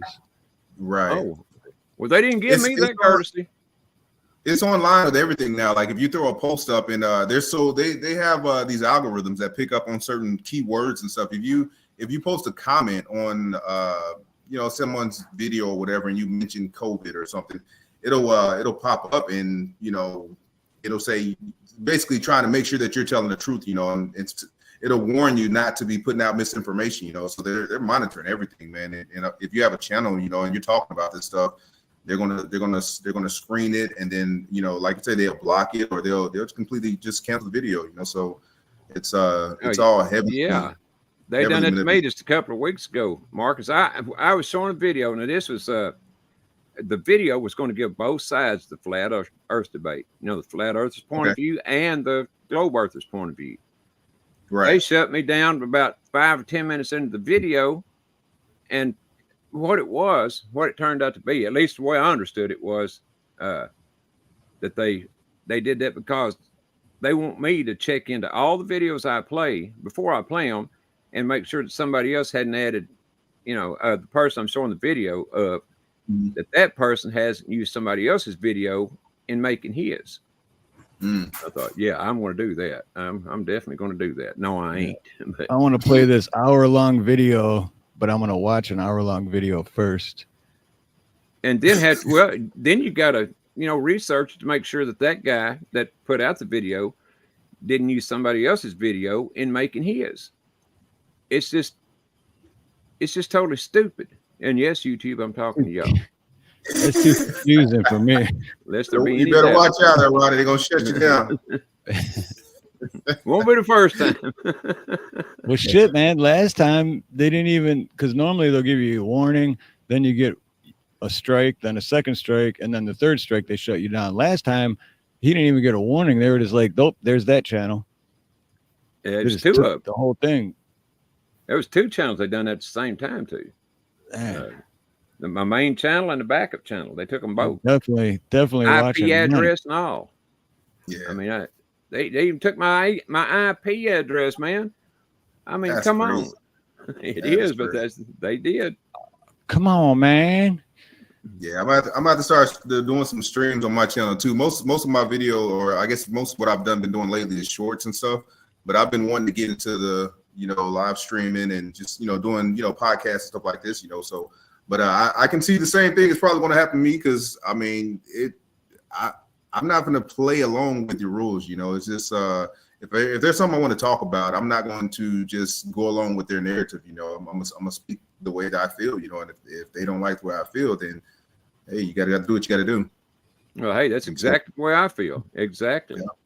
I mean, let me ask you, Craig, if you were sitting watching a video of someone, let's say you really like this person and you were watching their video, but they started talking about something that you didn't agree with at all, would you sit there and watch that video? Would you turn the channel, or would you, send into YouTube, Report this them. person says, yeah, They're saying something I don't agree with. yeah, take them off. People do that shit all the time. I turn the damn channel. I'm like, oh, all right, this ain't for me. Just go to something else. Right, exactly. It's that simple. But I like that double dog. Yeah, so do I. That's why I put it up there. Exactly. But that's what they do all the time, and it's just it's opinion, Ain't that what the United States is supposed to be based on? Is freedom of speech and stuff like that. Yep. Well, I mean, think of all the soldiers that have went to foreign wars and died for this country. So for those very reasons, freedom of speech and stuff like that, and yet we still don't have it. Yep. Yeah. But every time they want to get us into a war, that's what they always use, as something like, well, you're going to lose your rights here. No, they're the ones that are taking our rights. Not the people overseas they're claiming we got to go to war with. Right. If it's even real or not. And I think it's if you look at the cycle of history, man, it's all this stuff is pre-planned. They knew 2 years ago there's going to be a war this year. All this stuff is it's never a surprise. It's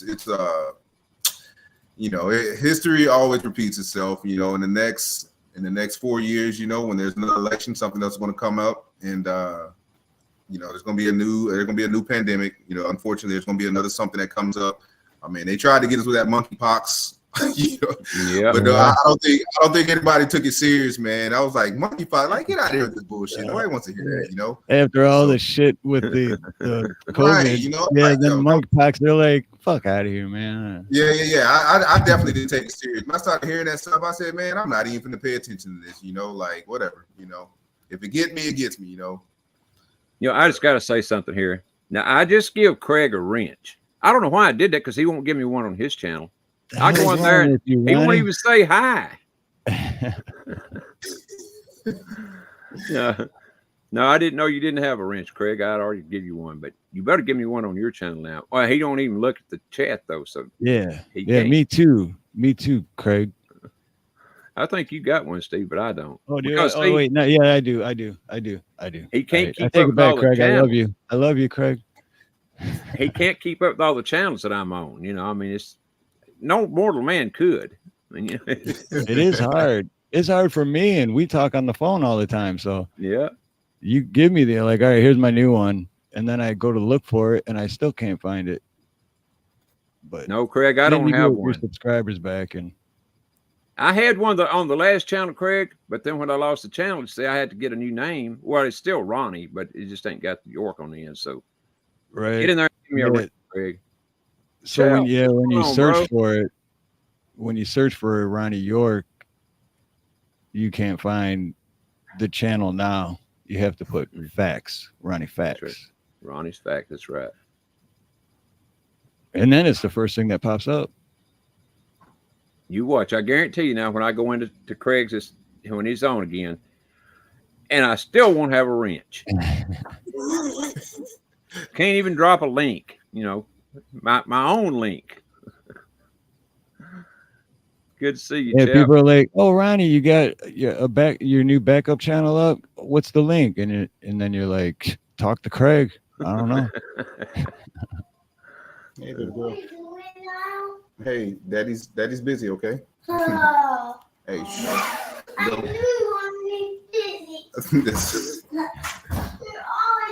Oh.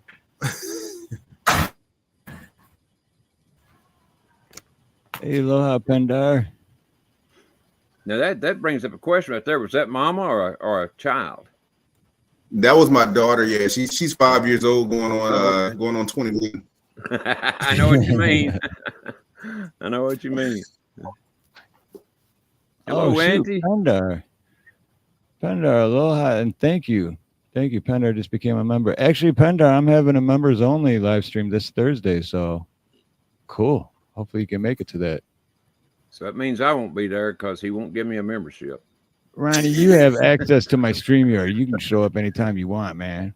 Yeah, but you kick me You're out always anytime I invited. You don't have to be a member. You're always invited. He's got special benefits. I sure do. I just wish he was a pretty woman with those special benefits. Now, I might fly to Hawaii then. I'd find the money. And see, now, Marcus, here's the thing. About a year or two ago, we started up this fundraiser, for me to get the money to get a ticket to go to visit him in Hawaii.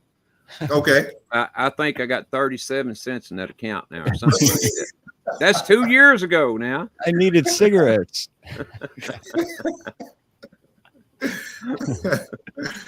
That's hell, I ain't always forget about that. Ronnie didn't forget about it, though.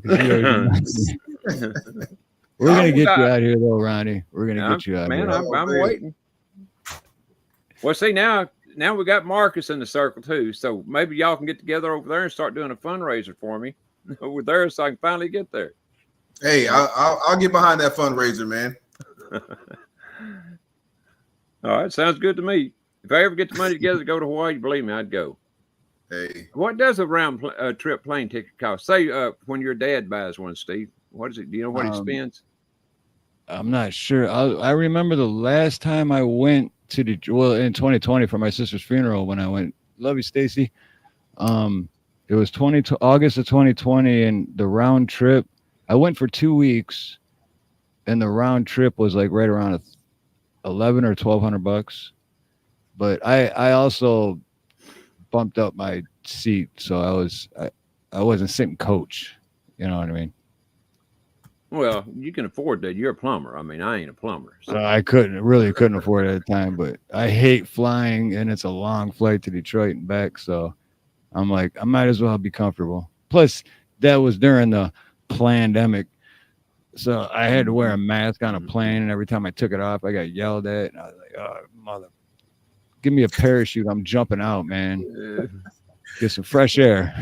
So you weren't getting drunk on a plane. You were wearing a mask on a plane. I got drunk before I went on the plane, but I couldn't get drunk on a plane because they weren't even serving anything. Man, that's rotten now when they don't serve drinks on a plane, especially that long of a flight. No, well, they normally do, but because of the whole pandemic bullshit, it was like, man. Well, what did that have to do with serving drinks, though? What's that? What did the pandemic have to do with serving drinks? Well, they were, but it wasn't like normal. It was like they come like normally when I fly before then, and well, I really haven't flown after, but it'd be, especially if you sit first class, it's like, hey, give me another. They're right there. But this time they're just like, no, we're busy. We'll come and check on you every hour.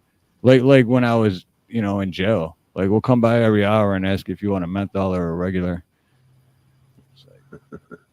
So yeah, it sucks. And then they yell at me because I didn't wear my mask. I keep pretending to put it back on. I'm like, I paid money for this flight. Why are you treating me like an inmate, assholes?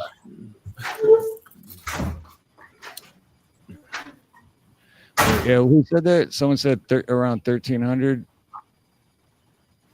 But that's from Texas. Plus it's 2024 now, so 1,300 round trip from Texas sounds about right. Chessboard said it. Well, I'm only, let's see, take 30. You're only $1,299 and what? 20. I don't know. 63 cents away. Right.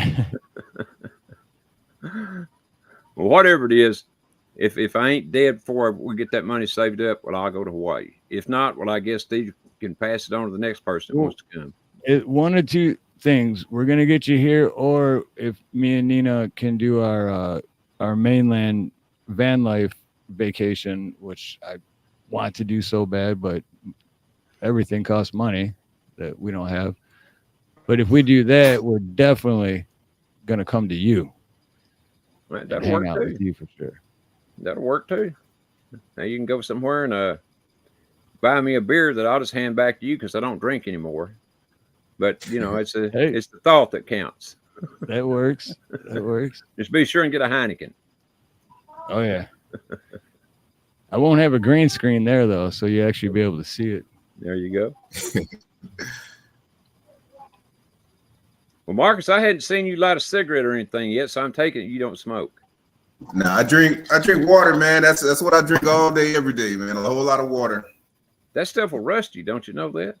Right. That's if it gets on the outside, and the inside is a little bit different, I think. No, but I just never really picked up smoking cigarettes now. You know, not really gonna speak on what I do smoke from time to time, but you know, that's another video, I guess. Well, Hey, hey, nothing wrong with that. yeah, no, you'd be surprised. I think everybody in here, well, maybe not everybody, but a good many people in here do the same thing. Everybody but me. That's the thing, and that's the story my entire life. Everyone I know smokes, except, and I got nothing against it. I'm actually 100% for it. I get paranoid, so I kind of This can't. guy right here, he would say that you're wrong if you accused him of smoking, because he does more than smoke. Yeah. Oh, Throws man. it, he does everything. Oh, Chap's a but good no, dude. it's that's pretty cool though, man. I just a lot of, I guess not until I was how old was I, man? I was about 38, 39 the first time I had to smoke, you know, so never would, you know, a lot of folks started in their teen years and stuff, you know, but me, it just guess I wanted to be more established or something. I don't know. Greg says it helps to be high when you watch me. You're probably right, Greg. You know what? Speaking of the smoking and drinking, and I know Creek's been listening the whole time while he's at work, but I just seen him pop in chat. Well, real quick, Creek said, hi to Marcus and good to meet you. Creek's my other buddy that I do a lot of live streams with, but Okay. Bud Light. What does everyone think about the Shane Gillis, the conservative comedian that was kicked off of SNL and canceled basically because he was too conservative for comedy? He is now the spokesperson for Bud Light. So he's like saving Bud Light and bring up. So Creek, you can drink Bud Light again. I think. I don't know. Did he ever Still on a quit? boycott, but I didn't know Craig quit. I'm Craig. I didn't know Craig quit drinking Bud Light. no, he quit drinking Bud Light. He drinks Coors Light now. But when that whole Bud Light thing happened and everyone started boycotting it, Creek was like, "Okay, I don't drink that shit. Drink Coors Light." But I know, but I know he tells everybody he drinks Coors Light, but I think he I know still he tells drinks Bud everybody Light. that. Creek, don't do it, Mr. B. He said, "F Bud Light." But no, but there's more to it than just what I said, because I looked into it and I don't know. I kind of agree with what I heard, because basically, Bud Light's always been an American beer. It's always been the king of beers. It's always been, American. And basically what happened was, well, this is what I heard. I don't know if I'm not saying anything's true. I'm just repeating what I heard, that, so Bud Light, they get like an advertising agency or company or whatever to do their advertising.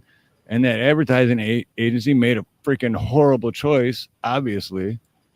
But then think back how long Bud Light's been here. They made one bad mistake and it almost freaking shut the company down. You know what I mean? So Well, they should have Bud known Light, it was going to, though. I mean, how stupid can you they be? immediately fired that, which I never knew this either till like a week ago, but they immediately fired the advertising agency after all that happened. And they've just been trying to build their company back since. But either that or that's just bullshit. And they just got Shane Gillis because they're like, well, that didn't work. Let's go the exact opposite and get this conservative guy that was canceled for being too conservative. You know what I mean? I don't know, but Well, D-Dog now, he says that Coors Light, now listen real close now, Creek, because D-Dog says Coors Light has been pro-homo for the last 15 years. choice of words. Bud Light used to make fun of trans stuff. Right. That's what I'm saying. Like, they've always been the American. Yeah, I don't know. I don't drink Bud Light or Coors Light, so I don't know. I don't either. I just like to tease Creek about it. Yeah, I like to. Yeah, Creek. Is Bud Light a Budweiser is a publicly traded company, right? I have no idea myself. I'm pretty sure they are. So with my mindset and the way I understand the way that the stocks and the markets work now, anytime you see something like this, what I was speaking on earlier, how someone always knows, there's always money to be made. So when these bad articles come out, they know that the Budweiser stock is going to tank when this stuff happens, So with my assumption, and this is all speculation, I think that someone already knew that this stuff was going to come out with Bud Light or Budweiser as a company, and they went short on the market of them. And somebody made a whole lot of money when this stuff came out.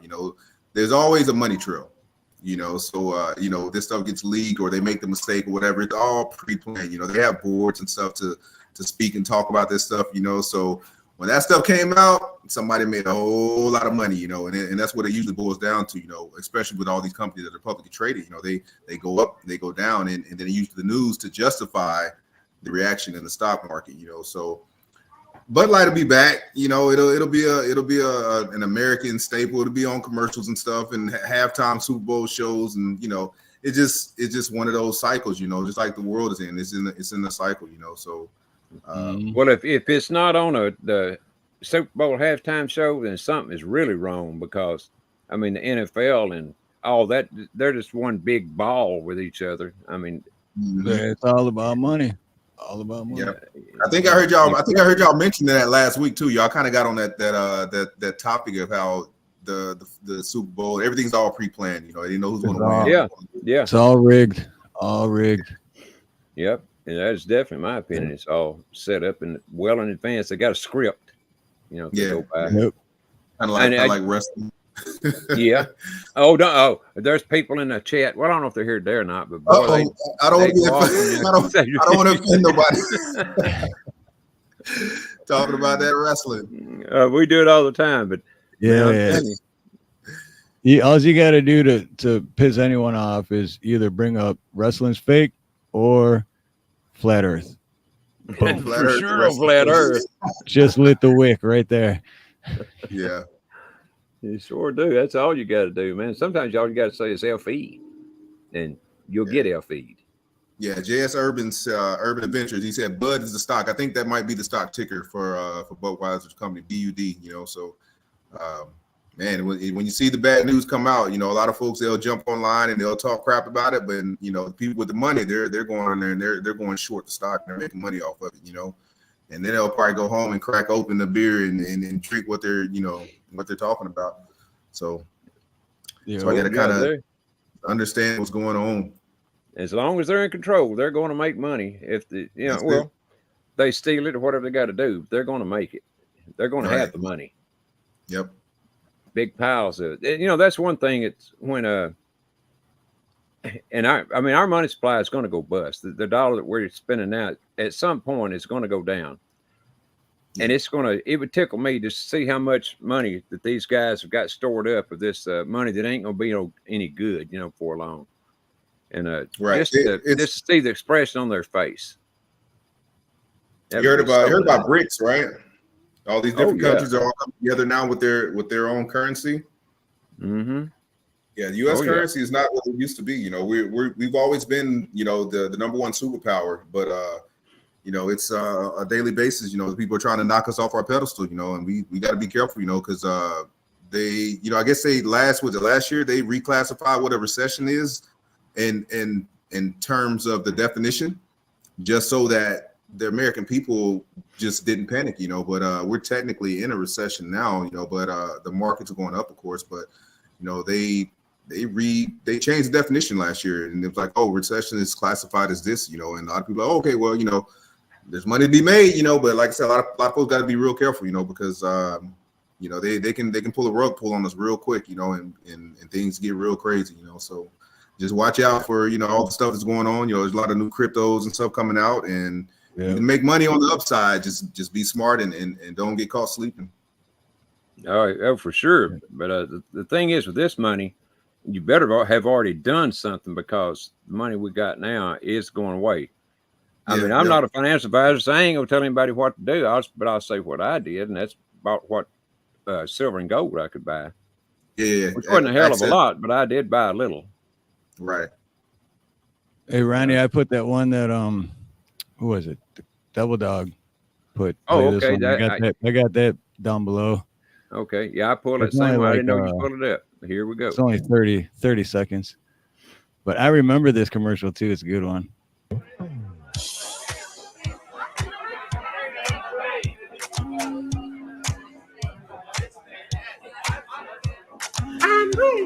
Bud Light, please. Tonight's ladies' night, and there's a special on Bud Light. If you want great taste that won't fill you up and never let you down, make it a Bud Light. Oh no, it's Ted from accounting. Look like Creek to me. Not Ted. Like, sorry, Creek. I remember that commercial. That was what, from the 80s or 90s or something? It's been a while back. I remember it too. I just don't remember when it was from. Yeah, I remember that commercial. That was a long time ago. I agree, Craig. Those two are pretty good investments right now, anyway. Silver and lead. Silver and lead. Silver's for the vampires, lead's for anybody.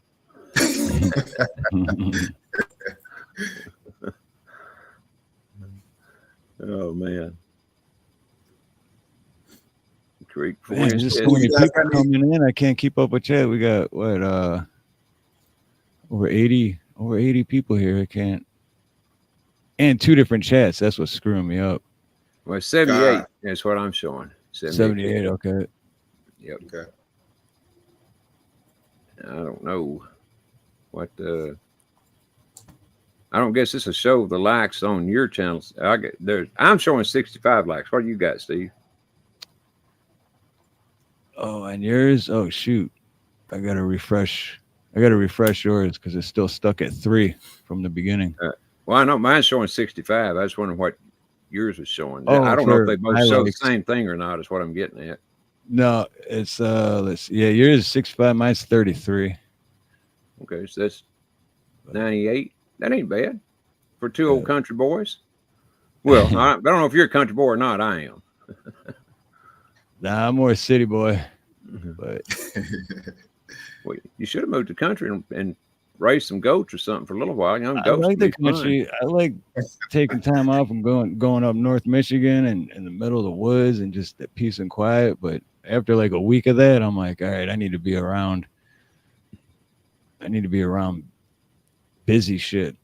But when you got 8 brothers and sisters, that kind of stuff don't bother you. I mean, you're around plenty of people, even though you're way out in the country. And you got all them brothers and sisters. Yeah. Man, that's a lot of brothers and sisters, man. Well, I had 7. I made the 8th one. 1993, the commercial, and silver is the commercial. And the silver is for the werewolves. Vampires got a wooden stake. Demons and pedos get the lead. Right on, chap. Right on. Well said, brother. Chat's got it. Chat knows what's up. Hell yeah, he does. He must have smoked him a joint today or something.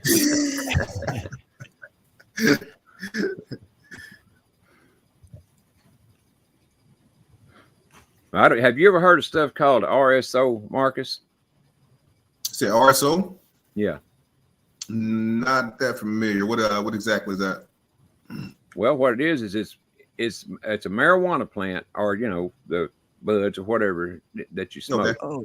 But anyway, they take that, and now this is my understanding. I could have this wrong, but they put it in some kind of a blender or something, and pour whiskey over it, and the whiskey seeps down and makes this juice, which looks like tar. I mean, it literally looks like tar.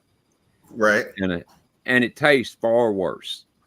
Mm. But what it's for is for curing cancer and stuff like that. Well, I just happen to have lung cancer, so I'm giving it a whirl. But Okay. it stands for Rick Simpson oil. Oh, wrong one, right there. Rick Stands for Simpson oil. But I'm here to tell you, man, what I don't like about it, other than the taste, and the taste is absolutely horrible. I mean, it's worse than horrible. Yeah. But it makes it.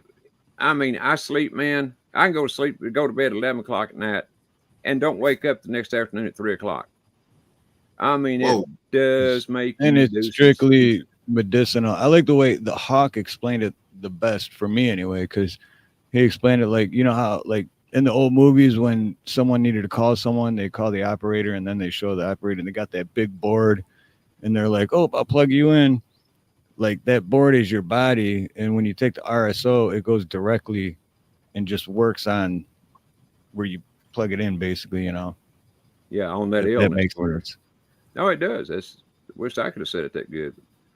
But the thing of it is the side effects, I guess you'd call them. And for me, I mean, I don't mind the sleeping now because I'm bad insomniac.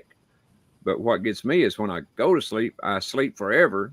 And, you know, it seems like it anyway. When I wake up the next day, then I got no time left to do whatever it was I was wanting to do. So it's got its good points and its bad points. Yeah, I was going to ask, like, do you feel like it does you more harm than good or no? Well, I hadn't had any tests to show one way or the other yet, but I hope it's doing me more good than harm. But, you know, I just think that to me, you know, trying something like that instead of going through all this chemotherapy and radiation and crap, which I know I've seen many people that's been through both of those. Mm-hmm. And they always wind up having to go back for more treatment, and they still wind up dying. Plus, they're going through all this pain and misery that the chemo and radiation did. So that's why I chose to go this way. Now, I ain't telling anybody which way to go. I'm just saying that's why I did. Your choice. Right. I would choose that way too, personally, just because it's more natural. It is way more natural. And, but real quick, Ronnie, I had to refresh mine too. I'm at 53. Right on. So it's over 100. Over 100. Right on. Maybe we'll get Marcus some more business in here. Yeah, I think a bunch of people said they subscribe to him. Hey, well, I appreciate that, man. Thank you to all you folks out there. So I haven't posted in about a week or so though, but I need to get back on and starting tomorrow though. Yeah, me either. Yeah, it's rough, man, especially with work, because I like to do videos too, but the editing takes time.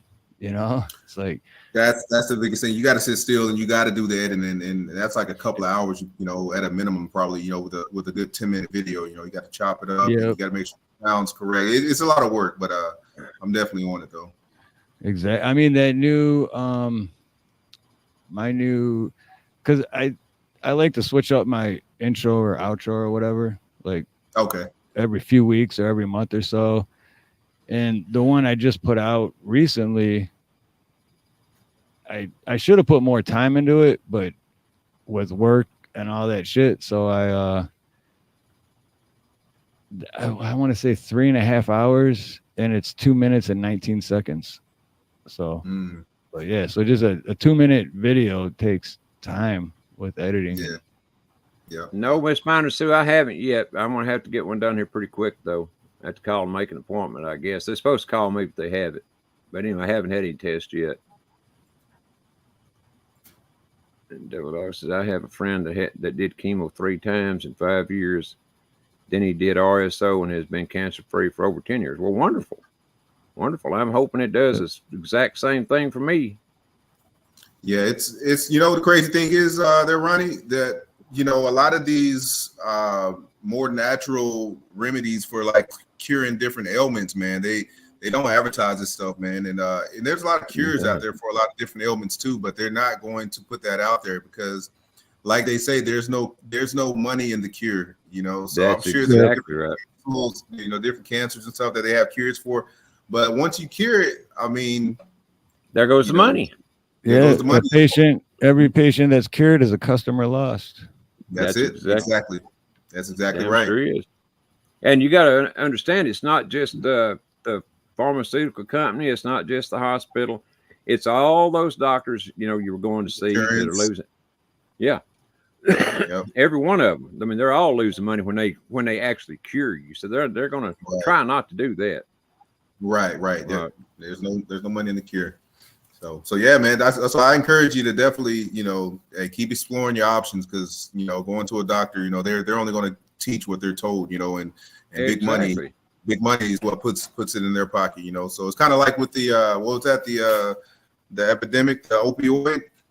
Yeah. You know, and that's not even fully, you know, behind us. You know, it's just not in the news anymore. But there's still people that are going to these doctors and getting these pills every single day. You know, that's what almost ruined my life. The opioids. I mean, I've been clean from that 11 years now, but my doctor, man. I'm just like, I'd make up anything, and they're like, yeah, here. I'm like, dude, I can get this shit so easy. And then next thing you know, I'm taking 18, 20 Vicodins a day. And just literally killing myself. I don't know how I didn't die, but and the doctors would just happily give it to me. I think that the pain medicines, all of them have their place, you know, and uses. I mean, you know, for people that are in a lot of pain, you know, and on death's door, you darn right they need them. But for this epidemic that was going on, you know, people just getting them to get high on everything and wind up killing themselves. That's a totally different another story there. Completely different story. Yep. It's just and like you say, I mean, at some point, you know, you're in need of it, but at some point you got to be like, okay, you know what, now it's been long enough, you know. But it's past that point to where you can even make that decision for yourself. Now you're sick if you don't have it, you know. So it's withdrawals are the fucking worst. Yeah, well, you know, I know that I still have. You know, even though the RSO, I'm sure is helping, you know, with the pain that I have some, I don't know how much it is. It's helping because I don't want to quit taking it to see, you know, I want it to do what I'm wanting to do. Right. But I still have a lot of pain. And so I take the painkillers for that, you know, and I don't care who knows it. I do take them. You know, don't judge anybody until you walk a mile in their shoes. Right. No, that's the thing. There's a difference from taking it because you need it or taking it because you're abusing it. And Ronnie, you take it because you need it. I used to take it because I was abusing the living shit out of it. Trust me, I was. Yeah, I know. So, I have to agree. That's not the way anything's meant to be taken. I mean, it's like eating a candy bar and say, man, that candy bar is delicious. I think I'm gonna have 100 more of them. It's gonna make you sicker than hell if not kill you, you know. Yeah. Too much of anything is not good for you. You can drink too much water and it'll kill you. Yeah, there you go. Water exactly. Yep. That's true. Yep. Yeah, you definitely shouldn't be ashamed. No one should be ashamed of actually needing their medication. You know, it's just like you said, once, exactly. If it does become a problem, and you know, it's, you know, hopefully people around you kind of step in by, hey, you know, are you sure you're taking that on the regular schedule and when you're supposed to, you know? So, but man, yeah. Well, and I live by myself, so you know, I don't have anybody here to try to, you know, watch or supervise or anything, which I wouldn't even want that. You know, I'm pretty capable of taking care of myself still. But when I get to that point, I'll definitely want somebody, you know, here. If I hope I don't get to that point, but if I do, you know, I know everybody that's in this position feels the same way. You know, all you want to do is get well, you know, and get over it. And you don't need. Last thing you need is some half-ass, you know, that calls herself doctor, telling you don't do this, don't do that, or do this, you know, when you know just from common sense that ain't good for you. I'll tell you what the radiologist told me when I went and seen him. I was thinking about, not very hard, but I was thinking about, you know, having radiation. And he said, well, he said, now when we do this radiation, he said, it's going to break at least one rib. I said, why is it going to break at least one rib? I mean, I didn't think it'd break any. Right. I didn't think it had anything to do with the ribs. But he said that the tumor was sitting right on top of two ribs. You know, in between those two ribs, more on one than the other. So that when he done the radiation, I guess the radiation eats through the bone. I mean, I don't really know. But because I don't remember if he explained that or not. If he did, I didn't get it. But either way, when he said that, I said, "Well, you can forget it right now. Then I ain't having no radiation done. It's going to That's wind up crazy. breaking my Your ribs." radiation is gonna break. Wow, that's So nuts. that's Scary. definitely what he told me. Well, It'll and the put you thing in is, more- yeah, you're already having trouble breathing. When you're in my boat, I was already having trouble breathing. And so I'm going to go in there and I've had broken ribs before, and I know they hurt like hell. It keeps you from breathing, because it hurts so bad to breathe. Yeah, and make sure you don't laugh. Holy fuck, man! Oh, Make sure you no don't kidding. laugh. Oh, that's another trip pain altogether there. Hmm. But when you add a broken rib on top of where you are, maybe two, because he said at least one. So if you add two broken ribs on top of the pain you're having just from normal breathing, well, then you're in a world of hurt. That's all there is to it. And would I even make it? That's what I asked him. I said, would I even make it till the ribs got well? Because I'm having trouble breathing now. Well, I don't know. I can't tell you that. Well, you're a doctor. You're supposed to be able to tell me that. Right. But he wouldn't, and which I'm glad he didn't, because I'd already made my decision anyway. I wasn't taking no radiation, and damn sure wasn't taking no chemotherapy. Right. And my younger brother's mother-in-law, she had cancer of the, I guess you'd say the anus. Somewhere along in there. Anyway, she had cancer somewhere in her intestinal tract, and she took chemotherapy. And I'm telling you what, this woman, she went before she had it. She was up to, I guess, about 140 pounds, because she's an older woman, But after she started taking chemo, she went down in no time to, I would guess, about 70 pounds. This woman was nothing but skin and bones. Man. Yeah, couldn't eat. And of course, they were giving her pain medicines too, Well, what little she did eat, she couldn't get rid of, the correct way, because the pain medicines were constipating her. Yep. So, Yep. well, I ain't going to tell the rest. It wouldn't be nice for me to tell the rest, so I won't. Mhm. But it's, as far as I Not might have heard of that, Man. it's bad. Well, I'll go ahead. Whenever a person has to crap out of their mouth, which is what Oh, she man. ended up doing. Yeah, she literally crapped out of her mouth because she couldn't get it out the other way, and she was, she was full, so it had to come out somewhere. So she was literally crapping out of her mouth, and she had called the doctor a day or two before and told him she was having all kinds of stomach pains and everything. He said, "Oh, it's nothing to worry about," just told her some kind of bullshit. So she just went on about her daily life, and then, like I said, a couple of days later, she started pooping out her mouth. I mean, literal turds out her mouth. That is bad, that's man. freaking, I can't imagine anyone having to go through that. Like, wow. I know it's horrible, man. Even think about it. Plus, Oh when you're yeah, you already know down- what? Speak, Ronnie. Southeast Wolverines, which is going. I can't see the calendar from here, but he is going to be a guest either next week or the week after. I think the week after. I'm not sure, but anyway, he said seen it a lot because he is. I can't think of his title, but he works. Like he's a nurse, ain't he? I think so. Yeah, but I thought there was a certain title for it. But anyway, yeah. So I've never heard of that till just now. So, but yeah, well, you can. To say he's seen it a lot. That's, man. Yeah, he says he's a nurse. Well, I just know it had to be awful bad, because I've known this woman ever since my little brother and his wife got married, and in her younger days, she was the absolute beauty. I mean, she really was. And to see her now, I hadn't seen her in the last few months, but what she looked like the last time was just, like a walking skeleton, man. It's just extremely 70, sad. Anyone, a grown adult at 70 pounds, I can visualize that. That's it's healthy. bad. And the cancer ain't what got her there. That's the problem. It was the chemo that got her there. And here's another bad thing about chemo is it is again, I'm not passing along I'm not trying to be a doctor here. I'm just passing along what I've read on the bottles of the chemotherapy junk they give you, and that is that it's a cancer-causing agent itself. So why would you want to take something that's supposed to cure cancer when it, in fact, is a cancer causer itself? Right. I don't. Dave says the treatment can't be worse than the disease. When you poo from the north, it's a blockage in the gut. You can become septic. Yeah, exactly. She didn't become septic, but it's a miracle she didn't.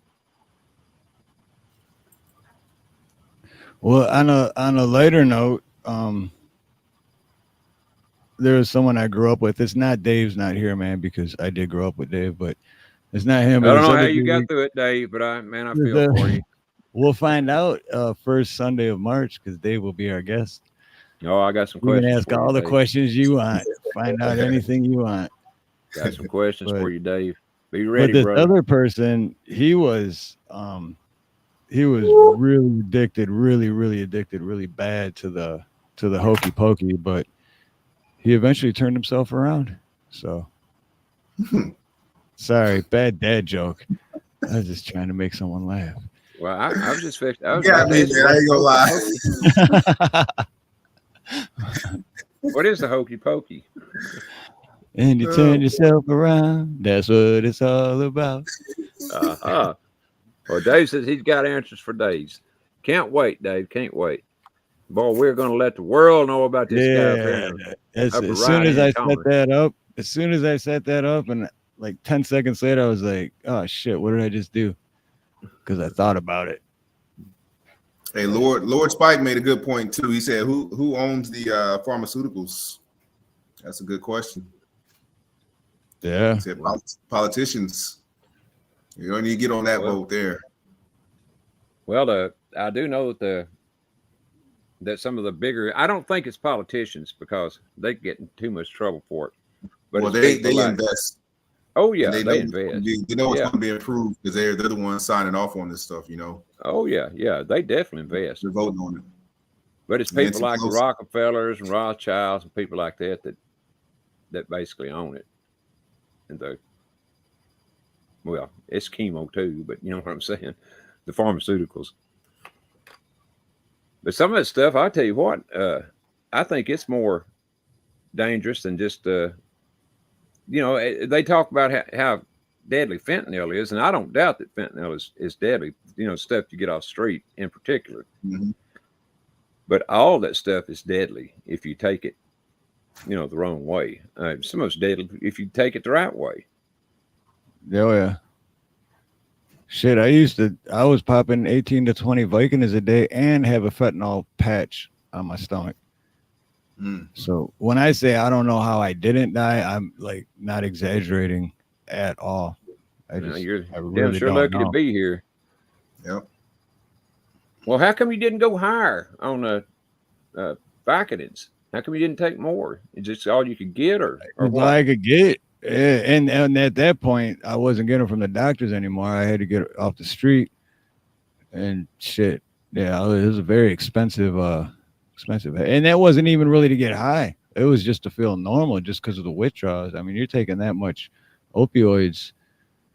I'd wake up, pop, 2 Vicodins, the highest milligram, or they call them Norcos or whatever, and in the morning just to get rid of my headache, and then an hour later I'd pop 2 more just to feel normal, and then an hour later I'd pop 2 more to maybe like feel a little bit better, maybe a little buzz, and then I'd slap on a fentanyl patch, and then I would feel it when I did the fentanyl patch. But then after I got clean and looked back and thought about it, I'm like, dude, like, Jesus, man, that's like getting in the electric chair and just saying juice me up, because I really don't know how my liver didn't give out, how I didn't just drop dead. God wants me here for something. That's exactly what I was going to say. That's what I was going to say, Steve. I mean, it's like holding a loaded, playing Russian roulette, and that hammer land on a live round, in the right cylinder, and yet the bullet, it don't go off. The gun don't go off. Yep. Well, why is that? It's got to be because God wasn't ready for you to come home yet. That's my way of looking at things, anyway. Right. Because I'm still just trying to figure out why, but that's why every day I try to always you think had to meet positive. Miss Nina and get Pablo and everything, and I'm move to telling you, Hawaii man. and all that. Yep. And you had a And whole that's why life. I always try to pay it forward too to anyone that, because you never know what someone's going through, man. Because I remember 20 years ago, someone gave me a dirty look. I'd probably end up fighting them or starting shit. Someone gives me a dirty look now, I just smile and give them love. And I don't know what they're going through. But, Yep. I don't know what's happening in their life. The love comes idea. after the cussing, though, don't it? What's that? The love comes after the cussing, don't it? Yeah. Yeah, I tell my wife that all the time, man. Like in traffic, nowadays, if you cut somebody off, man, they flip you off or something. What I do if I make a mistake, because everybody make a mistake. If I do something in traffic and I upset somebody and they cuss me out, they can flip me the bird, man. I throw them the deuces, or I give them a thumbs up, like yeah. Like what's wrong with this guy? Like I just flipped them off, but it's not worth it, man. There's some crazy folks out there, man. They'll follow you home, and you don't know. Oh yeah. Yep. And that's funny, dude, because just not even 2 weeks ago, I think Creek's the only person I told about this. Right after it happened, I left him a voice text. But I'm driving down H1 going towards town, and I don't remember exactly what happened, but I was drinking my coffee, and then I went to go put it in a thing, and I'm like, what? So I looked down, and I for a split second, I looked away from the road, and I may have swerved a little bit, but I didn't go outside the lines or nothing. That's the only thing I can think of. But anyway, I'm driving, and all of a sudden what's the exit? Where H1 splits off to where you go like towards Kaneohe or Kailua to H3. Yep. So it's like that wide. So I'm like right there, and this pickup truck, it's like a work pickup truck, flies up next to me, and he's just like, wow. And I'm like, oh, what? I look over at him, and he's just like, I don't know what he's saying. And I'm like, what? And remember, we're going like 60 miles an hour too at the time. And I'm like, what the hell is he talking about? And veins are popping out of his head. Dude, this guy was like bigger than Schwarzenegger back in the day when Schwarzenegger was at his peak. And I'm just going, dude, this guy's huge, man. Like, this guy would crush me, And he's just like, you're swerving or something. I really don't know what he was still. Only thing I think he was saying was something about swerving. And I'm just like, and so I just kind of smiled at him and was like, hey, man, I don't know what you're talking about, dude. But luckily, he was in that lane and I was going straight. So I was like, but I don't even know what I did. I really don't even. But man, my heart was racing too, because I'm like, normally, even when I was on drugs, I still would have stepped up to that dude like an idiot. But now I'm like, dude, that guy would squash me, man. That guy's got like, I don't know if it was like roid rage or. But no telling, man. That's why I say I don't even care to find out, man. It's I know I've definitely, pissed off a couple people on the road before, especially if you're driving all the time, it's you're bound to piss off somebody, So yeah, exactly. Yes. He wanted your number. Yeah, I saw that. Read this, Kelly says. She says, but CDC on her grandson's foot helped him start speaking. He was nonverbal till 5 years old. After CBD, he speaks. That's amazing to me. Yeah. I mean, that's why I have nothing against marijuana, because it's medicinal. Literally, it's God put it here for a reason. It's a medicine. It definitely is. And you said you smoke, Marcus. Do you ever get sick? No, you know what? So I try to just take, like, I guess they call it breaks or whatever, But no, I've never got sick at all.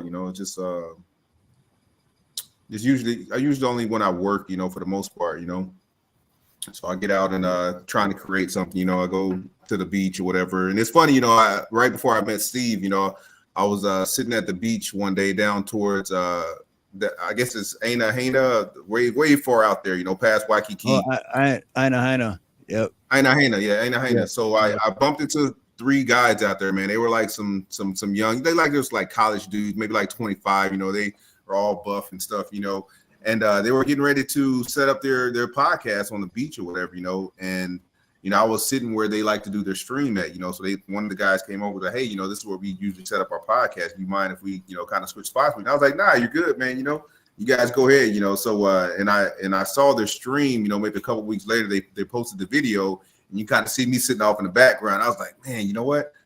I need to find me some folks like that too that I can kind of get online with and just have conversations with, you know, because these guys are talking about, you know, dating and, you know, meeting chicks and stuff like that. And I was like, that's not my genre there, you know. Right. You know, so I was like, yeah, I'm past that phase, you know. So I was telling Steve, man, it's good, you know, I kind of stumbled on you guys that are actually speaking on the stuff that I like to, you know, that I like to hear about, you know. So definitely feels good to be on with some guys, you know, that speaks the same kind of talk. Absolutely.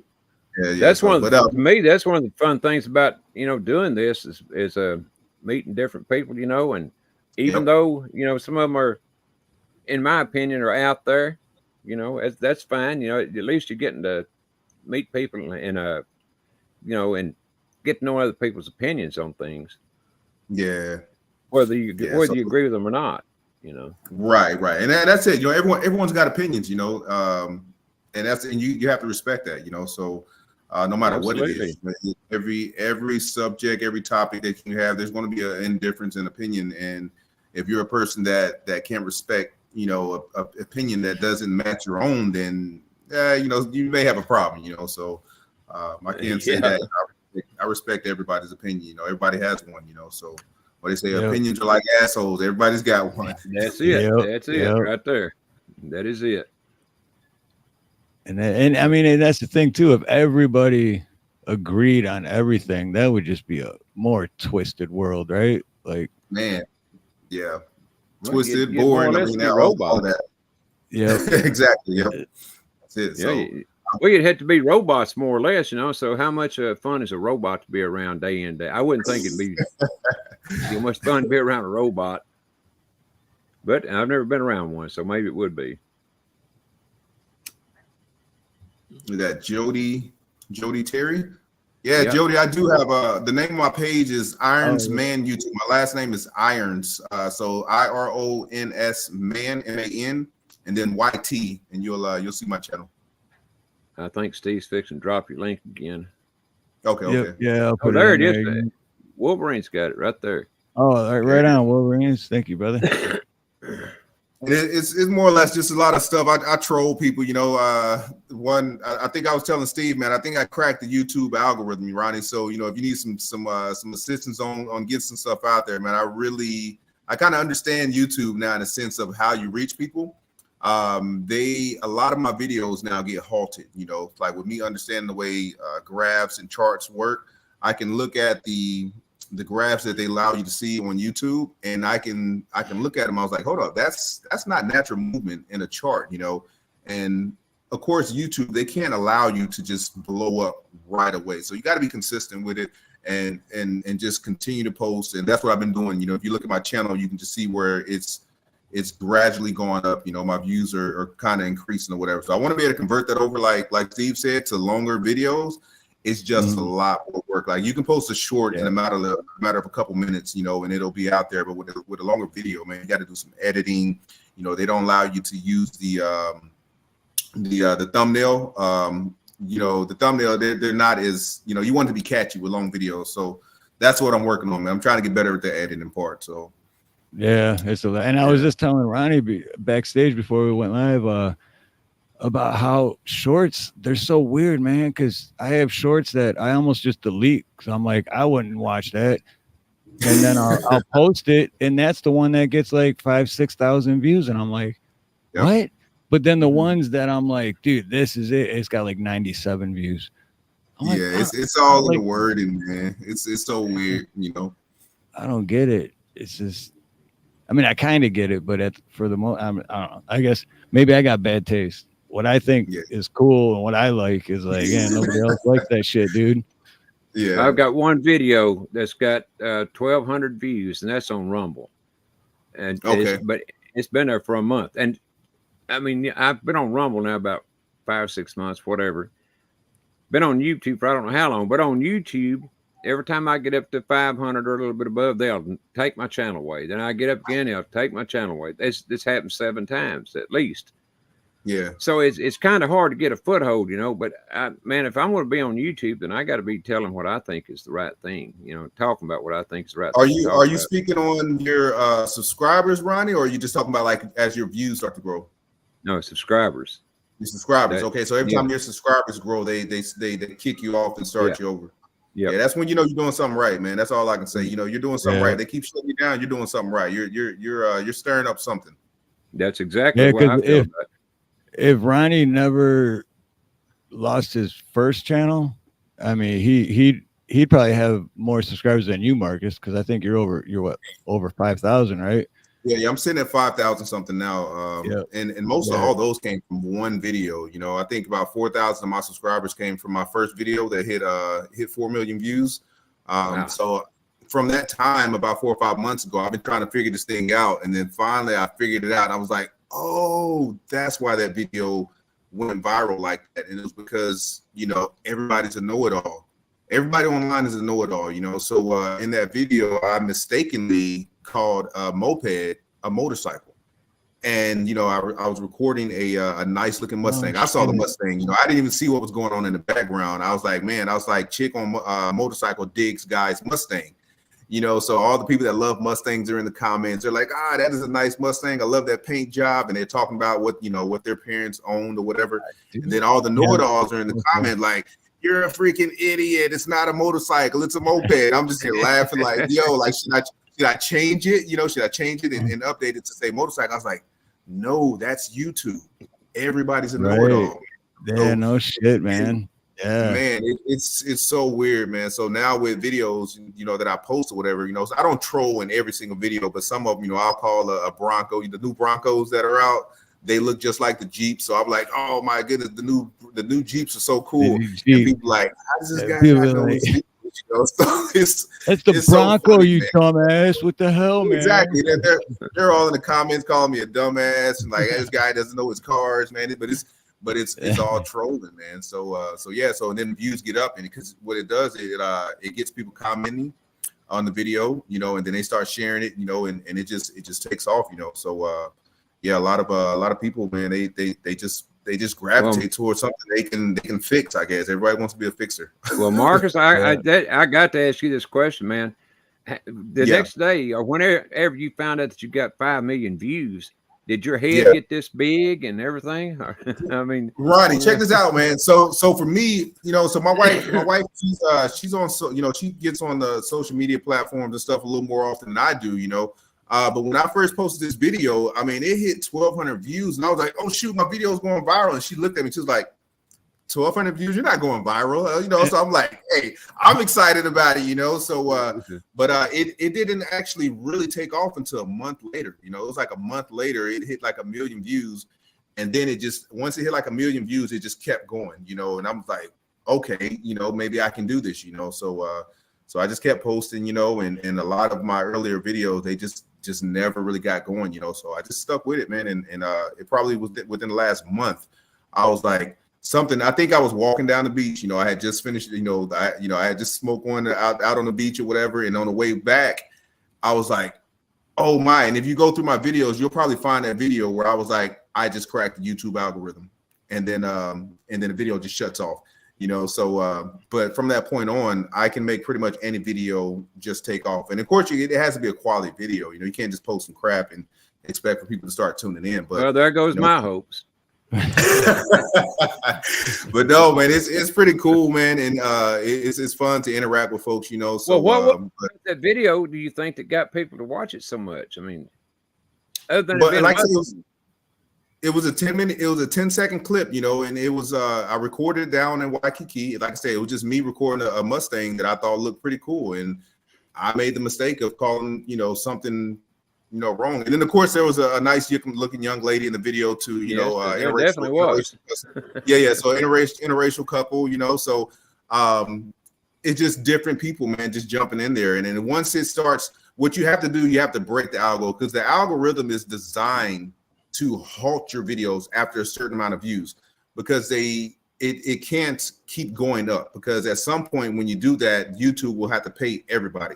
But if you can crack that algo and get enough people talking about your video, then that's when it just takes off, you know. So and with you in your case, Ronnie, you're exposing a lot of BS that's going on, you know. I mean, you're exposing real world stuff, you know. So I think as your channel starts to grow, it's going to be tough for you, because YouTube, you know, it's controlled by the elites, you know. So if your message gets out there and it's so big, you know, now they can't control your channel anymore. So what they're going to do, they're going to keep starting you over and starting you over. But hopefully the people that know you, you know, if your channel gets, you know, deleted, they come and jump right back on with you, you know. So that's the way you continue to grow.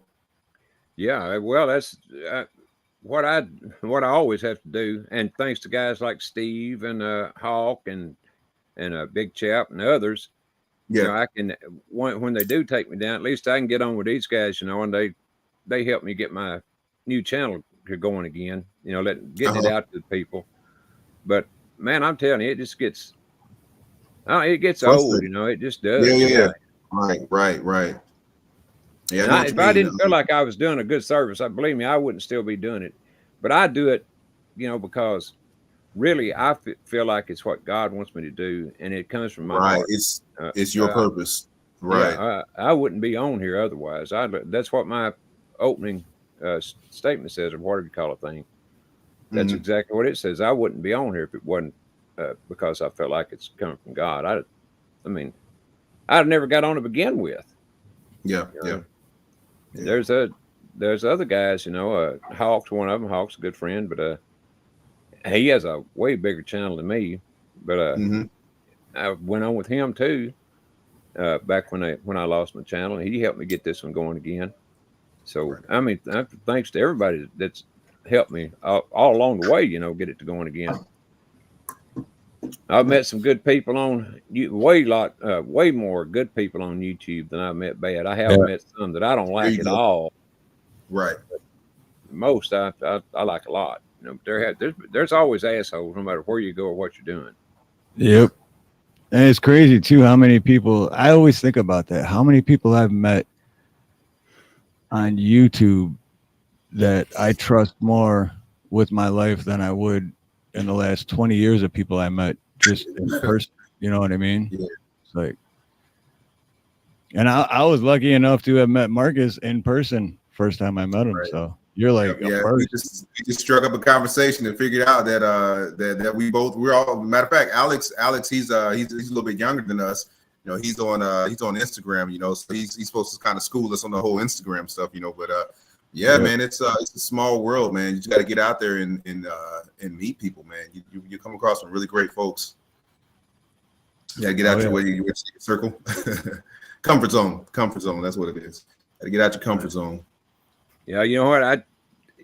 I would love to be able to get out of the house and meet more people, you know, and just be able to do things. Right now, I can't because of, you know, my health and all. So I had my daughter just went and bought groceries for me today. But if it was possible, and when I can get out of the house, I do get out. But most times I just literally do not feel like it at all. I mean, I don't even feel like walking to the bathroom to take a leak. I can see Ronnie putting on a cowboy hat, going to the corner country bar and doing the little bit of boot scooting boogie. It'd be a very little nowadays, I guarantee. One step, that'd be true. No doubt about it. I used to though, man. I used to love to dance. But hey, okay, I can see you cutting the rug there, Ronnie. Oh yeah, give me a good country and western bar, man. I can just go to town. Dave's not here at a good point. The truth is not a popular message, Ronnie. People want entertainment and a place to escape, but truth needs to be told. Truth sets us free. Absolutely. Yeah, that's a good way to put it there, Dave. Well, I got to ask Dave a question. Where you been, Dave? Why ain't you on my channel? Because believe me, I'm trying to tell it. I'm doing my best. I'm just messing with you, Dave. See, I can't even get Elvis to come in no more. Oh, don't worry, man. We got Elvis is on going to be a guest also. I got that written down too. Yeah, but he don't come into my shows, my regular shows anymore. I don't know why. I guess I I don't sing enough or something. I don't know. Thank you, Mr. B. Appreciate you, brother. I do. I sing. I sing a little. Not a trick, but that's another like truth is always be you, you know, because people see right through that. If you're not you and you're just putting in a character or pretending, people see right through that shit. Nobody wants. Oh yeah, absolutely. Yeah, when you're not genuine, I mean, folks can pick up on it right away. You know, I think I kind of do that real good as well. You know, I'm a real good judge of character. You know, and when you see somebody that's kind of, I guess, shady, you know, or self-centered, it sticks out like a sore thumb. You know. Yep. And even if it doesn't stick out, you get that gut feeling like, yeah, you know. You know what, Steve? A thought just occurred to me. We're going to have to get Marcus on one of these karaoke shows one of these nights and let him do some singing. Yeah, we got to get him to subscribe to Dev's Wood Burning and Creek Squad. Absolutely. Every Wednesday, Creek has his chat and chill and karaoke. And then Mr. B has a karaoke Mr. B too. on Fridays. Is it Fridays? I think it's Fridays. That's when I always catch it. But yeah, Mr. B's. And so I used to do the karaoke, but I'm taking a very long break from it. Yeah, he blew that. I flushed that one down the toilet, pun intended. Thank you, Bolton. Good to see you, brother. We definitely are a family, Mary. No doubt about that. Thanks for the subscription, Dave. Appreciate it. Now you can watch if I ever come back on again and get some truth, some real truth. And it's been so long since I've been on, I don't even know if I know how to do it anymore. This Thursday will be 2 weeks since, Steve and I have been on each Sunday, but I haven't been on since Thursday before last, if I remember correctly, and I think I do. Because it just, my health and everything again. So, I just play it by ear. I would love to be on every night, though. I would literally love it. Yeah, a little while back you were doing, well, not every night, but darn near it. Through the week, it was every night. You would definitely be going live often, and yeah, but just shit happens. Oh, let's see. Dave, you probably were subscribed, but probably his last channel or the channel before that. The one before that, the one before that, the one before that. Well, hey, Ronnie and Steve, I got some stuff I got to go take care of. Hey, I appreciate you guys inviting me on the chat. Hopefully, here, in the near future, I can jump on with you guys again. For everyone that subscribes to my channel, I appreciate you guys. Hopefully, I can jump on and chat with you guys again soon, man. So everybody, be safe. Enjoy the rest of your weekend, and God bless you. Hey, Marcus, thanks for coming on with us, brother.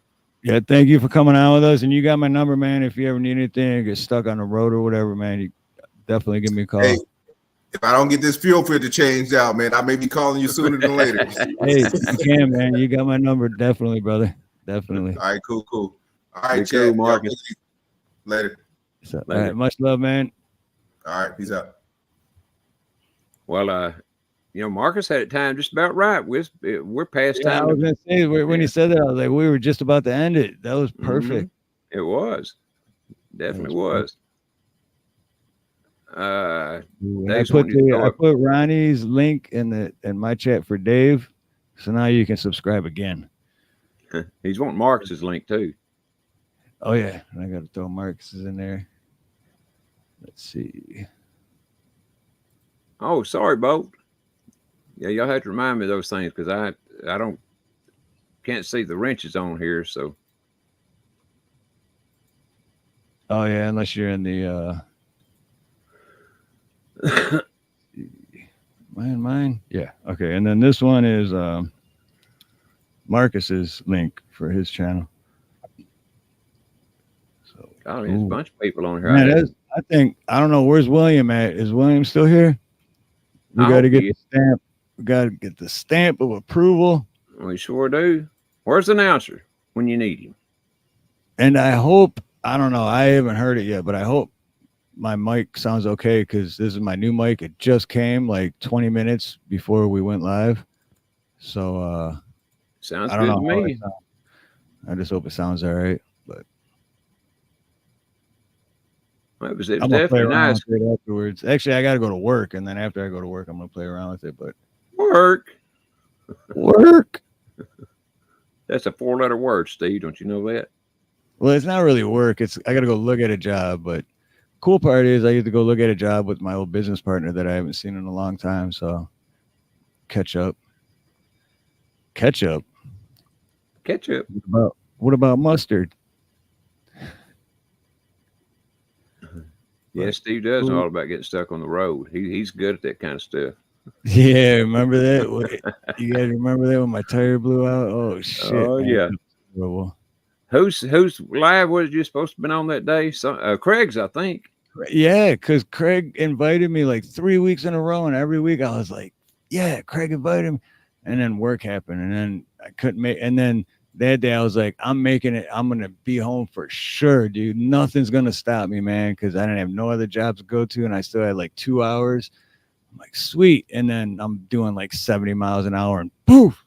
Oh shit! That was actually Craig had your tire blown out with a gun. So he didn't really want you on. Yeah, that sniper action going. Yeah. And then he hasn't asked me since.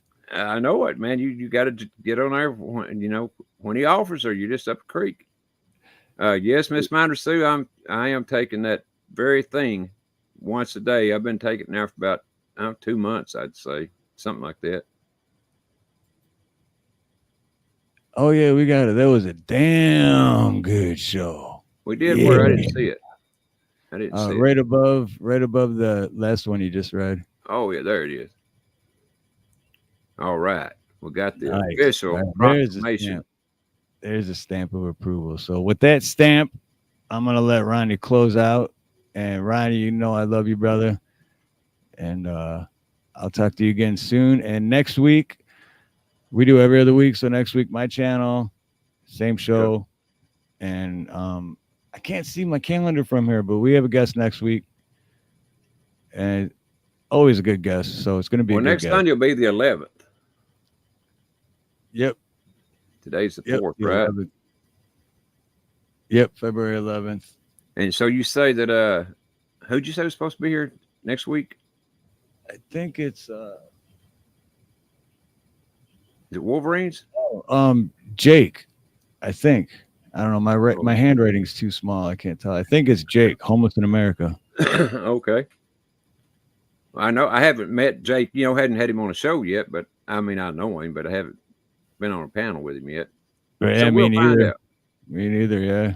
Never been on a panel with him, so but yeah, it should be good. I mean, he's a good dude, and he is homeless, and he's making it happen. He's making it work. So there you go. That's all a person can try to do nowadays. Well, thank you, Brother Steve, for being on and every time with me. I definitely appreciate it, bro. Absolutely, brother. Have a good work day out there. Just try to make all the money you can, and if it's over 1,000, send me half. Right. I want to put it towards the Hawaii fund. Hawaii trip for you. Hey, that'll work. It works for me. 500 more in the account. It wouldn't take me long to get there if we could ever reach the 500 mark. Who knows? Might be the next day. But you never know, man. That's right. I guess we'll find out though. Definitely. So until next week, and I'll talk to you before then though, Ronnie. But for everyone in chat, till next week. And another huge shout out to Marcus, Ironsman YT. Everyone have a beautiful morning, beautiful day, beautiful afternoon, beautiful evening, a beautiful night, whatever it may be, wherever you are. Much love, much aloha. Most importantly, God bless. See you later, Steve. Thank you, bro.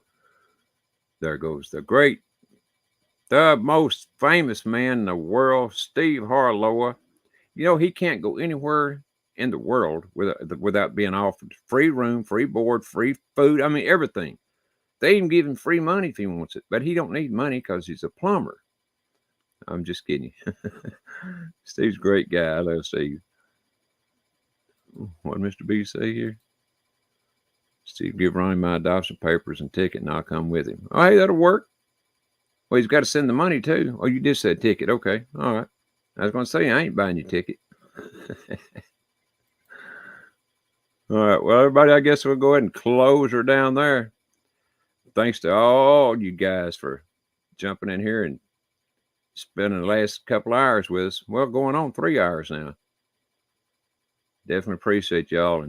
And believe it or not, I'm going to try to have a show either tomorrow night or Tuesday. It'll probably be Tuesday because of some things I don't want to upset. So it'll probably be Tuesday night. But it could be tomorrow night. Just keep a lookout for me. If I'm on, I sure would love it if all y'all could drop in. But until the next time, thank you, Kelly, for being here. Appreciate your hanging out with us and watching. And Creek, please go get you another. Well, now the can you got up there, I guess will do the Coors Light. But you know, don't be hiding that Bud Light behind the Coors Light sticker. I love you, Creek. Have a good one, brother. Oh, Mr. Craig's still here. I thought you'd left a long time ago, Craig. I didn't see your comments anywhere. So, anyway, thank you for joining us, Craig. Appreciate you, brother. I know I tease you a lot, Craig, but you know I can't help it because after all, you are Craig the Hunter. I love all you guys. Well, hello, bro. I just not seen you. Welcome, bro. Anyway, we'll see y'all all on the next one. Y'all have a blessed Sunday and a blessed upcoming week. Love all you guys, and we'll see you then. Y'all take care.